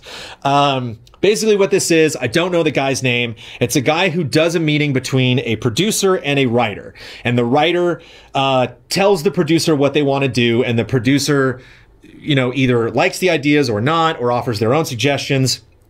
And it's basically a roundabout way to make fun of a movie. If a movie, like CinemaSins does, if a movie is weird, or if a movie makes weird decisions or, pisses off the fan base or errors, if it's possible to error in art, then these different channels have a different way of doing it. One creates a trailer for the actual product that you got. One points out all of the things that you might not have thought were impossible or bizarre or didn't line up with other things in the movie. And pitch meeting is great because I think about this a lot. I think about this a lot with video games. When a decision is made, I'm like, why? The Ryan Reynolds gif, just like, but why? What was going on? Who made this decision? Was this the publishers being like, do this? Was this the developers being like, we really want to do this? Was this an accident? Did they not think this was going to happen? Did this fly under the radar? Was nobody in charge of that? A lot of times we don't get those answers. And I know I said I don't like leaks, but I think a couple of years down the road when a game is canceled, I do like to, it's fun to know that stuff. It's fun to look back, have publishers be like, oh, I don't work for that company anymore. By the way, here's what happened. And you're like, oh, that's fascinating. And so it's a clever roundabout way to address some of those concerns without being like, I'm an angry person and I'm gonna swear a lot and really tear all of these creators down and tell them they're stupid. Like, not a big fan of those things. I think, more power to the people who produce that type of content, but it's not my fave. Andras Zabenyi. Andras Zabenyi. I'm confused. First, the jokes with your lovely wife about a new project called Toilet Time. It was really funny. We all laughed. But then the first clip I see from the studio is a shot from the actual toilet. I think to myself, did shit just get real? Am I just seeing things? Are you planning to make shirts with research break written all over them? We've had someone's requested it, so you never know. Is this some sneaky foreshadowing for a real upcoming toilet-based show? At first, I found this idea revolting, but then again, this is a strange niche market. I mean, everyone uses a toilet, but nobody really talks about what goes on behind closed doors. And you guys were always big on transparency, so this suddenly makes a lot of sense. You know what? This could work. And for that reason, I'm in. You never know. We got a lot of rooms here. Each of them could be a show eventually. You never know. Ding. Joey Sweener, I really appreciate the openness on the latest Easy Update in regards to the presence of politics at EZA. It is not the latest Easy Update now. He is referencing the Easy Update episode called Just Talking with Jones. And we got into politics a little bit. It retroactively explains, and that's where we will do that. I'll get into politics a little bit on Cup of Jones. I'll offer my takes on certain things. Obviously, Ian with Easy Update. Easy Update is modular. It evolves. It changes. It's like Silly Putty. He can kind of transform that show into whatever he wants, depending on what's going on. It's been very DIY lately because we're moving into the studio, but sometimes it's musical. Sometimes it's just a sit-down conversation. And so, yeah, not be surprised if you find little spicy political conversations coming up on Easy Update. It retroactively explains how you folks have handled events in the past and adds context to how you wade through political discourse on the channel. If I may, however, levy some criticism against the allies. Joey, you may. I think prioritizing placation of an audience over speaking your truths is a bad look. I think, too, for a company that centers around the games industry, actual talk about the more negative goings-on in the industry is almost non-existent. A big part of me wishes that would change. Workers wanting fair wages for their work, the inclusion of other perspectives in gaming, women being wrongfully fired to placate harassment mobs. These topics are not political. And aside from that podcast dedicated to unionization in the games industry in response to RDR2's discourse and the recent segment about H-Bomber Guy's charity stream, it's rare that the group at large talks about the more socio-political issues facing the games industry. As budgets get larger, workers are laboring longer for less pay, and prominent female figures are booted from the industry as companies give in to the demands of hate mobs. I think EZA could tactfully combine the political presence with actual discussions involving the growing labor movement in gaming. It could do a way better job at holding the feet to the flames of massive companies when they act unethically. I'm specifically looking at you for that one, Rockstar Jones. I'll take it. I'm a big Rockstar fan. I haven't spoke a lot about how they handle their employees. I will take it. Being in the industry for so long, dealing with Viacom and Define, the rise and fall of game trailers, I'm willing to bet every single ally has incredible perspective on these issues, and for it to go without being talked about feels like a disservice to the thousands of people who watch your content and could benefit from knowing the importance of workers' rights, inclusion of other voices, and the who behind the how games are made. I'll start with this. I dream of a world where we could do that. I would love to do that. I would love to be completely unfiltered. I would love to speak my mind. I would love to tell you who to vote for. I would love to tell you how to feel about certain topics. I would love to, man, I care about the environment a lot. I would love to just every single thing be like, support your local national parks, I want to help this planet out because we're being mean to it. It's like all that stuff. I would love to just, you just talk about that forever. Two main things that were not brought up in this that you might know, but I want to stress that are reasons why we don't do this. Two major reasons why politics does not come up a lot on the regular shows. One, there are 9 of us. There's no political topic all 9 of us agree on. Probably very few. We have to be sympathetic to that. And I know some of you right now are being like, ooh, or do some allies have hot political takes? See that? We don't want that. We don't want targets being placed on certain allies. We don't want chat blowing up because someone will make a joke about something and then chat will be like, well, everybody knows that Bossman doesn't like that, so boo Bossman. We just don't want that. I don't want to say something or feel some way that then inadvertently causes harm to another ally. So we try to avoid that. I'm envious sometimes when I see solo streamers, when I see people that are in charge of their own company that solely represent their company that just attack people, not attack, but attack issues, directly say, here's how I feel about something. That is how I feel, full stop. That is my opinion. Take it or leave it. I don't necessarily feel like we have that freedom. I think that's being disrespectful to the other allies if we've gotten in trouble. We've gotten in trouble talking about religion. We've gotten in trouble talking about politics, talking about incomes, talking about where people come from, where, there's just all sorts of potential issues that I've gotten messages from Slack from people who are like, yeah, just FYI, I'm not a big fan when that stuff's brought up. Like, oh, okay, cool. And I want to respect that. I know it's that person. I know you're like, yeah, it's just frustrating because this is an issue facing me. This is an issue I think facing the industry. This is an important thing for you to talk about. Which brings me to point number 2. We are not Polygon. We are not Kotaku. We are not Wired. We are not Variety. We are not Vice. We are not people that have experience doing this, that run a business that does that have editorial leads who are willing to bear the emotional, financial, and legal responsibilities of having hot takes in this industry. When Kotaku posts an editorial or The Escapist, and says some things, you're like, whoa, okay, wait, I got opinions about this. We're pumping out so much content. We're moving from a review into a spoiler mode, into a podcast appearance, to a group stream, to a solo stream, to, it's like, so I don't want to be like, yeah, well, I think this about that political issue. And then like, bye, I'm reviewing something. And then everyone on social media is like, what the hell do you mean by that, Jones? Like, well, I disagree with you. And then I'm gone. It's like, I can't back it up, I can't back it up with time to argue or debate with everyone on Twitter and Facebook and YouTube and our forums and Reset Era and 4chan. Like, I don't have time. I don't have time to go to those places and not only keep repeating my same talking points and replying to people directly about important issues, I also don't have time to research them. So a lot of that, like you said, like you're like, hey, you guys have a lot of experience in this industry. I bet you could weigh in on things. We could weigh in on them based on our experience, but we can't weigh in on them based on the accumulated knowledge of hundreds of other people's experience. And I feel if you work at Vice, if you work at Polygon, if you work at Kotaku, that's part of your job. You need to do that. If you're at Kotaku, you're not reviewing games. You're not streaming stuff. You're just doing research. I don't want to call any people out by name, but there's a lot of reporters that I respect because probably Patrick Klepek and Jason Schreier wouldn't mind if I do, because that's how they make their bread and butter. It's awesome. They do a job that I cannot do, have not done, would be terrible at.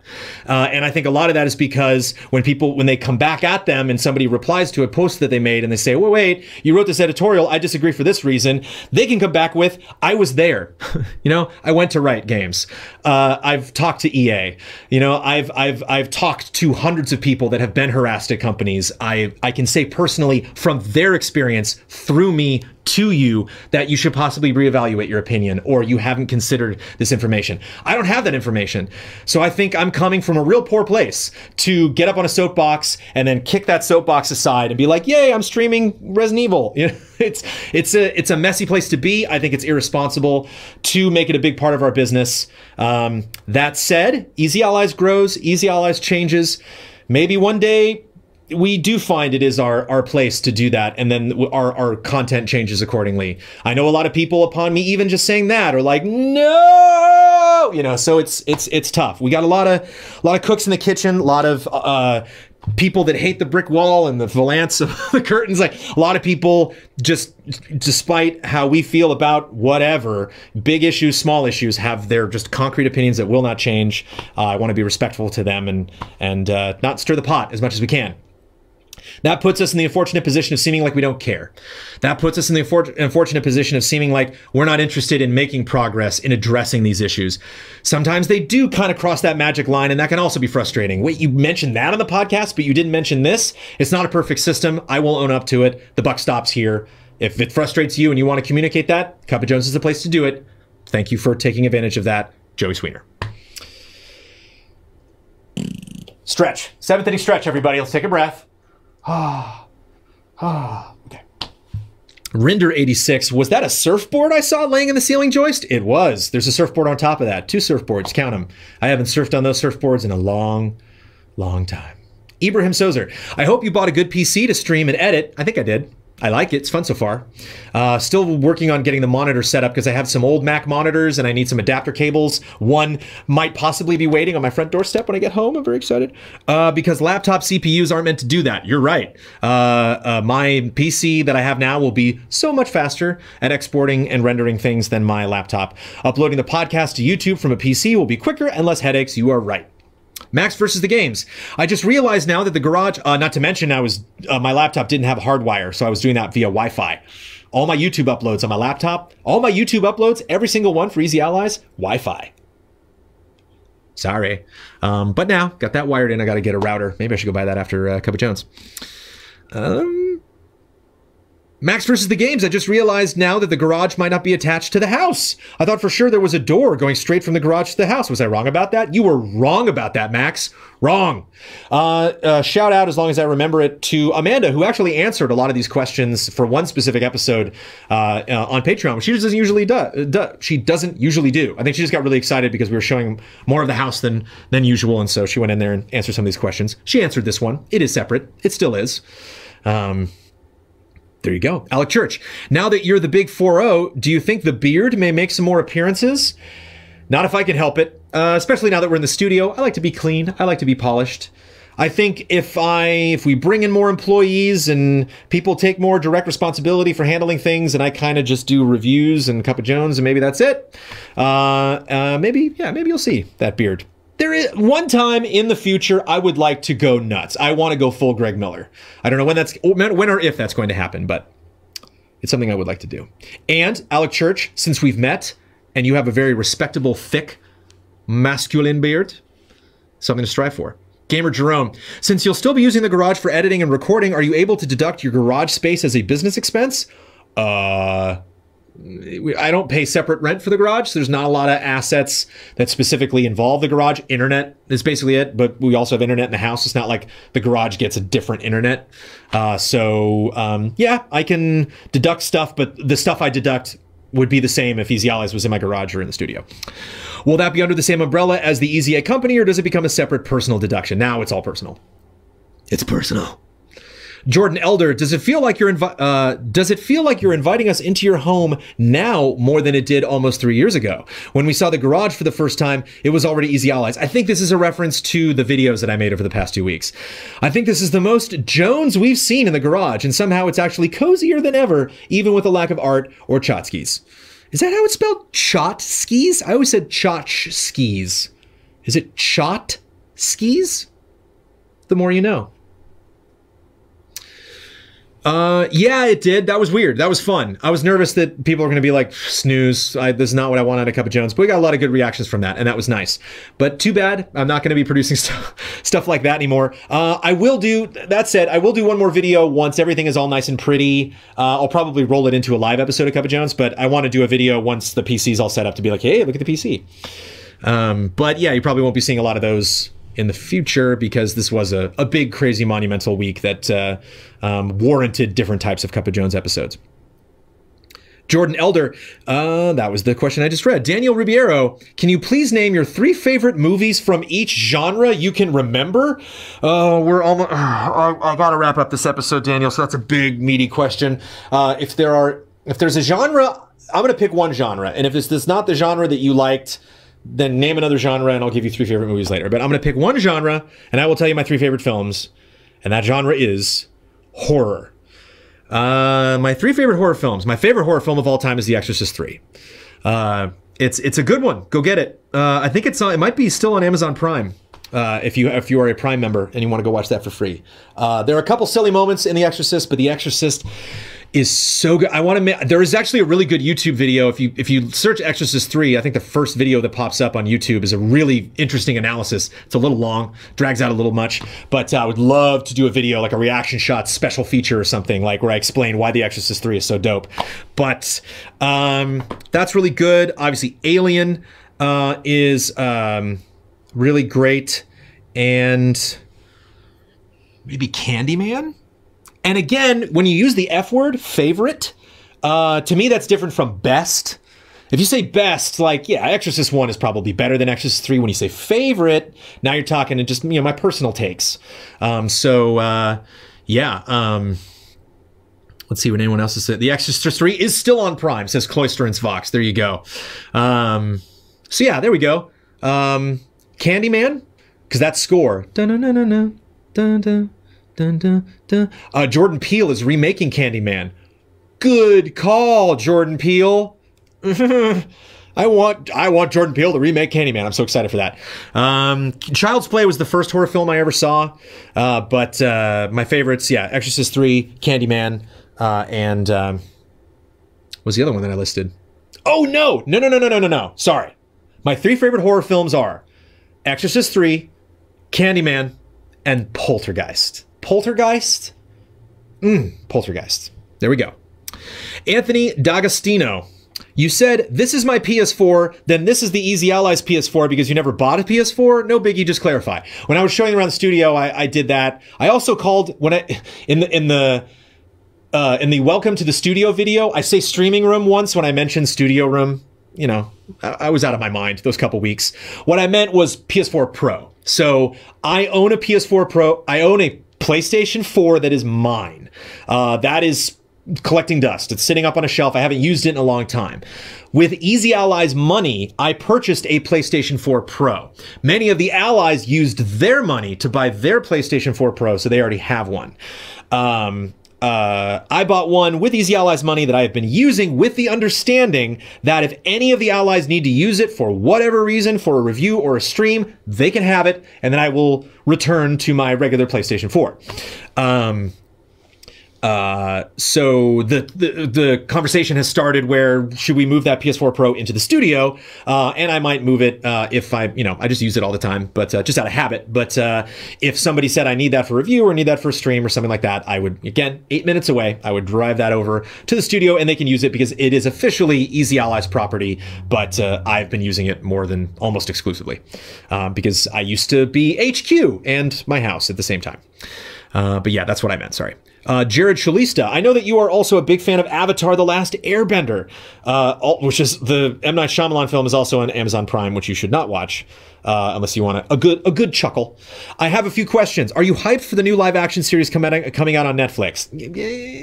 I'm scared. I'm scared. I just think it's such a near insurmountable task. It's like when I first heard they were making a Watchmen movie. It's like, ooh, really? Good luck. You know, not that they can't, but I think hype starts to come into play when I can imagine how good it would be. And I cannot imagine a live action version of that story that's better than animated. I can't do it. I'm with Damiani. It's hard. Out of curiosity, did you have the Avatar: The Last Airbender series on DVD? I do not. Who is your favorite character? What's her name? What is her name? I will not ask chat. I will not look at chat. I should know her name. Damn it. She's the Earthbender. Toph. Toph? Toph. T-O-F or T-O-F-F? Toph, the Earthbender? I mean, Zuko's the best character on that show. There's no question. I mean, if you're... yeah, Toph. Oh, is it T-O-P-H? Okay. If you want to actually, like, you know, if you want to talk about best... that is an arc, let me tell you. As far as like what a character goes through from the first episode of season 1 to the last episode of season 3, that is some crazy growth. And I remember, I've said this before on Cup of Jones, I know it, but somebody released an image of all the outfits and hairstyles that Zuko goes through. Fascinating exploration of a character arc of, you know, villain, enemy, or, you know, villain, friend. Yeah, awesome. What element are you most aligned with? Fire. Same as Magic the Gathering. I always play fire. That's why I play Hunter and Hearthstone. Damage. Terrence Karen, here we go. We're almost done. 3 questions left. No echoes. Are we going to? We're still online. How do you approach asking Amanda about how did you approach Amanda about basically transforming your garage into your next workplace with the whole team coming and going all week? Did you promise her it would be temporary? No, that was no. That was because promise I could not keep. I had no control over. Or promise that if it doesn't work, as in you don't get enough support, you would stop it quickly. I didn't say that, but maybe that was assumed. I don't know. Now that you have your own studio, I'd be interested to know how all of it was handled at first. Also, now is a good time to say thanks, Amanda, for putting up with all of it. I think Amanda was curious about and much like me, we didn't know what Easy Allies was going to be. Are we going to get $5 a month, 500, 5,000, 50,000? Who knows? So I think Easy Allies vastly exceeded my expectations, Amanda's expectations, Sophie's expectations, everybody's, and I know that sounds like a joke, but it's true because, you know, Sophie didn't know she was going to have suddenly 8 new best friends just stopping by the house every day. But it was a real short conversation. I'm telling you, I married well. I love that gal so much, and she has been so sympathetic and understanding of the entire process. And it began with me being like, so we had a meeting. They want to do it in the garage. And she was like, okay. And I'm like, here's the schedule. Tuesday nights, every single Tuesday, we'll be podcasting group stream. Probably some shoots before then, but those will change. And maybe some other shoots throughout the week. She was like, okay. And I'm like, and here are our goals, depending on where we go in this, you know, this story of Easy Allies, depending on how much income we make, and we're going to be doing these things. And she's like, fine. So... you know, it was really that easy. Like, and because both of us realized I couldn't tell her what it was going to be, we were going to have to discover that together. So she's been discovering it with me the entire time. And I think the only annoying thing is the uncertainty. Because sometimes we would get shipments that the Allies would pick up. Sometimes the Allies would be like, oh, you got that game? I'm going to come get it. Or, oh, that thing was shipped to the studio. I'll come by and pick it up. Or Ian a lot would do things with equipment where he's like, I'm just going to come by and fool around with the equipment and check stuff. And so, sometimes we'd be in the backyard and be like, how much privacy do we have right now? Is it, you never know. Is that an ally? So yeah, I think that's like the major thing she's happy about now, that she's like, hey, it's my house. But there you go. G-Man Sir, in a recent earnings call, Disney CEO Bob Iger claimed that we've had good relationships with some of those publishers we're licensing to, notably EA and the relationship in the Star Wars properties. And we're probably going to stay on that side of the business and put our capital elsewhere. What are your thoughts on that? Yeah, Iger's not been my favorite person as of late. Iger said EA's doing fine, and Iger also said they've never made good games. That's frustrating for a lot of reasons. One, EA's not doing fine. You have made good games, and you're kind of crapping on the work of a lot of employees that worked for you really hard that you fired, you know, and that you also didn't fire because they weren't making good work. You fired because your company didn't understand how to maximize that work. That's on you, Bob Iger, who I'm sure is listening to this.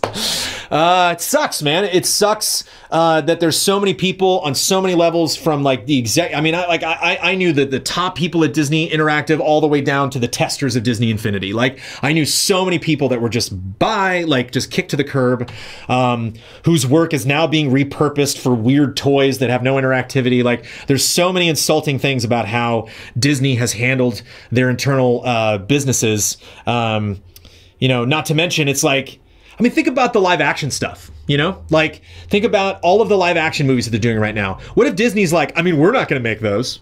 Live action versions of our animated things, we'll just give those to, you know, Sony to do, because we can't bother. We're too busy with theme parks. It's that ridiculous. Why video games? Why video games of all the things are like, video games are hard, everybody. We're not going to do them. You know, come on. And you're still going to bill yourself as this big, clever, groundbreaking media company? Come on. You know, it's like, basically what you're saying is, our job's going to be easy or we quit. It's like, all right. Would it be hard to take the license away from EA, slap them on the wrist, and start handing these things out to other companies? Yeah. Are we going to do it? No, because it's hard, everybody. It's like, you know, again, I'm not going to make a big thing. I'm not going to tweet about it ad nauseum. I'm telling you, I'm curious what you think about this. I typed out a tweet and then deleted it. But when Iger posted, I think it was Variety that posted that, Iger, the specific quote that said, "We've never been good at making games, really." I'm paraphrasing it. I quoted his tweet and wrote a tweet that said, "Well, then I guess you should quit." And I'm like, buh. You know, it's like, it's bad mojo. It's complaining about something that's not going to change. So what's the, you know, it's like, I don't want to clog up my timeline with bad feelings that everybody knows I have. You know, it's like, it's not going to surprise anybody. But I was close. I was hovering over the send button. So that's how I feel. Final question, Christopher Frederick. In the past, you've always had to be involved in some capacity in almost any video or stream since they were at your house. Did you even know Ian and Huber went to the studio to stream Apex Legends on Monday? Yep, because of Slack. When done well, things are notified.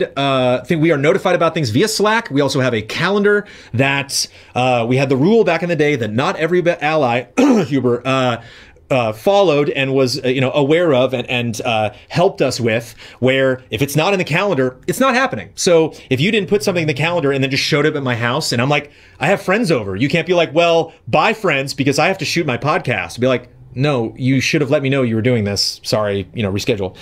Thankfully, that never really happened, but that was like always the rule. You know, I didn't put my foot down a lot when it came to using the garage, but that was the one time where it's like, just don't surprise me. I got like maybe once or twice, and they were just lucky because I'm like, I'm not doing anything, but yeah, sure, shoot it. Yeah, Huber's not. Yeah, everybody, everybody's got their kryptonite. Huber's kryptonite is, oh, you guys mind if I shoot something? Like, shoot what? Like, oh, can I do a syndrome right now? I'm like, yeah. We had some heads up would have been nice, but he's Huber and you love him. You know what I mean? It's so hard to get mad at Huber. But I did, because they posted it on the schedule channel in Slack. So I knew it was going to happen, but it was nice. That I'll tell you, that first Friday, we showed everybody the studio on Tuesday, and then that Friday, they shot 2 podcasts. I wasn't on either of them. I was on neither of them. And I sat at home and I played video games. It was real great. Thank you, patrons, for getting us there, for making that possible, because I soaked that up, let me tell you. Takeaways: big book of bets, change the black curtain valances to red, consider it at least. Do numbers in a Q&A lottery when answering questions for Q&A and Cup of Jones and other stuff, and have the community come up with the forfeit for the betting special. Obviously, lots of other suggestions, lots of other things, but I have addressed them as things that are already on a separate list that is our giant studio to-do list that we will get through, and we will hopefully get to each of those bits, and you'll hear all about it on Cup of Jones. Some of that stuff might not happen as fast as you want to, or we want to, or as fast as it should, but just know that any step of the way, I will take a photo of it, or I will get video of it, and I will show you. The library's like almost there. I'm almost done clearing up the cardboard in the office, and I'll post a thing once we get a printer in there, maybe some stuff on the wall, and like a little, a cup on each table with some pens and pencils in it. Somebody was like, oh, it's an office. Like there are some rooms that are the green room. We're getting a table and some chairs we haven't bought yet.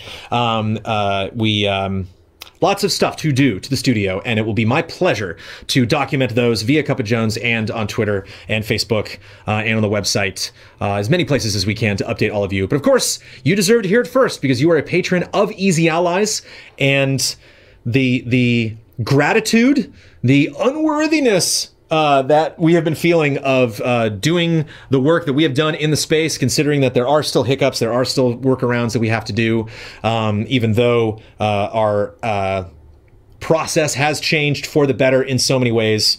It's just incredible that not only you got us here, we're still here, we're still breaking records, we're still moving forward, we still have growth, we still have a direction, we're still chugging down that road, and thanks to all of you for coming with us. So there we go. 3 hours and 36 minutes. Cup of Jones, baby. There's hopefully every question that you wanted to ask. We'll see how many I missed, how many I answered improperly, and how many questions remain to be asked on the next episode of Cup of Jones, which will be next Thursday. Maybe, I don't know. I'm going to shoot for next Thursday. But the thing is, that might not be the actual day I want to do Cup of Jones in the future. I've been eyeing Monday morning. Monday morning is nice because nothing else is going on. And I'm really at my house at least. And it's the beginning of the week. It's a nice time to talk about what's happening that week, to talk about shoots and events and stuff that you can look forward to. It's kind of a general check-in. And so it's nice. I know like the morning doesn't necessarily work schedule-wise for a lot of people to check in live. I know we did it Saturday. A lot of people reached out and they were like, woohoo, like Saturday morning, I can actually watch it. And of course, stuff will happen. If it's Monday, like I might be gone for an event or something, like certainly E3 will skip it. But either it can't be on Thursday or the community showcase has got to move, because for the last couple months I've been doing showcase and then Cup of Jones, and that sucks.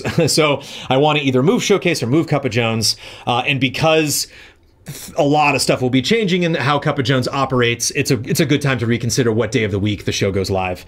And so that might happen next week. If I want to make it on Mondays, I will most certainly not do a Cup of Jones this Monday. I will do the next Cup of Jones tentatively Thursday morning, 10 a.m.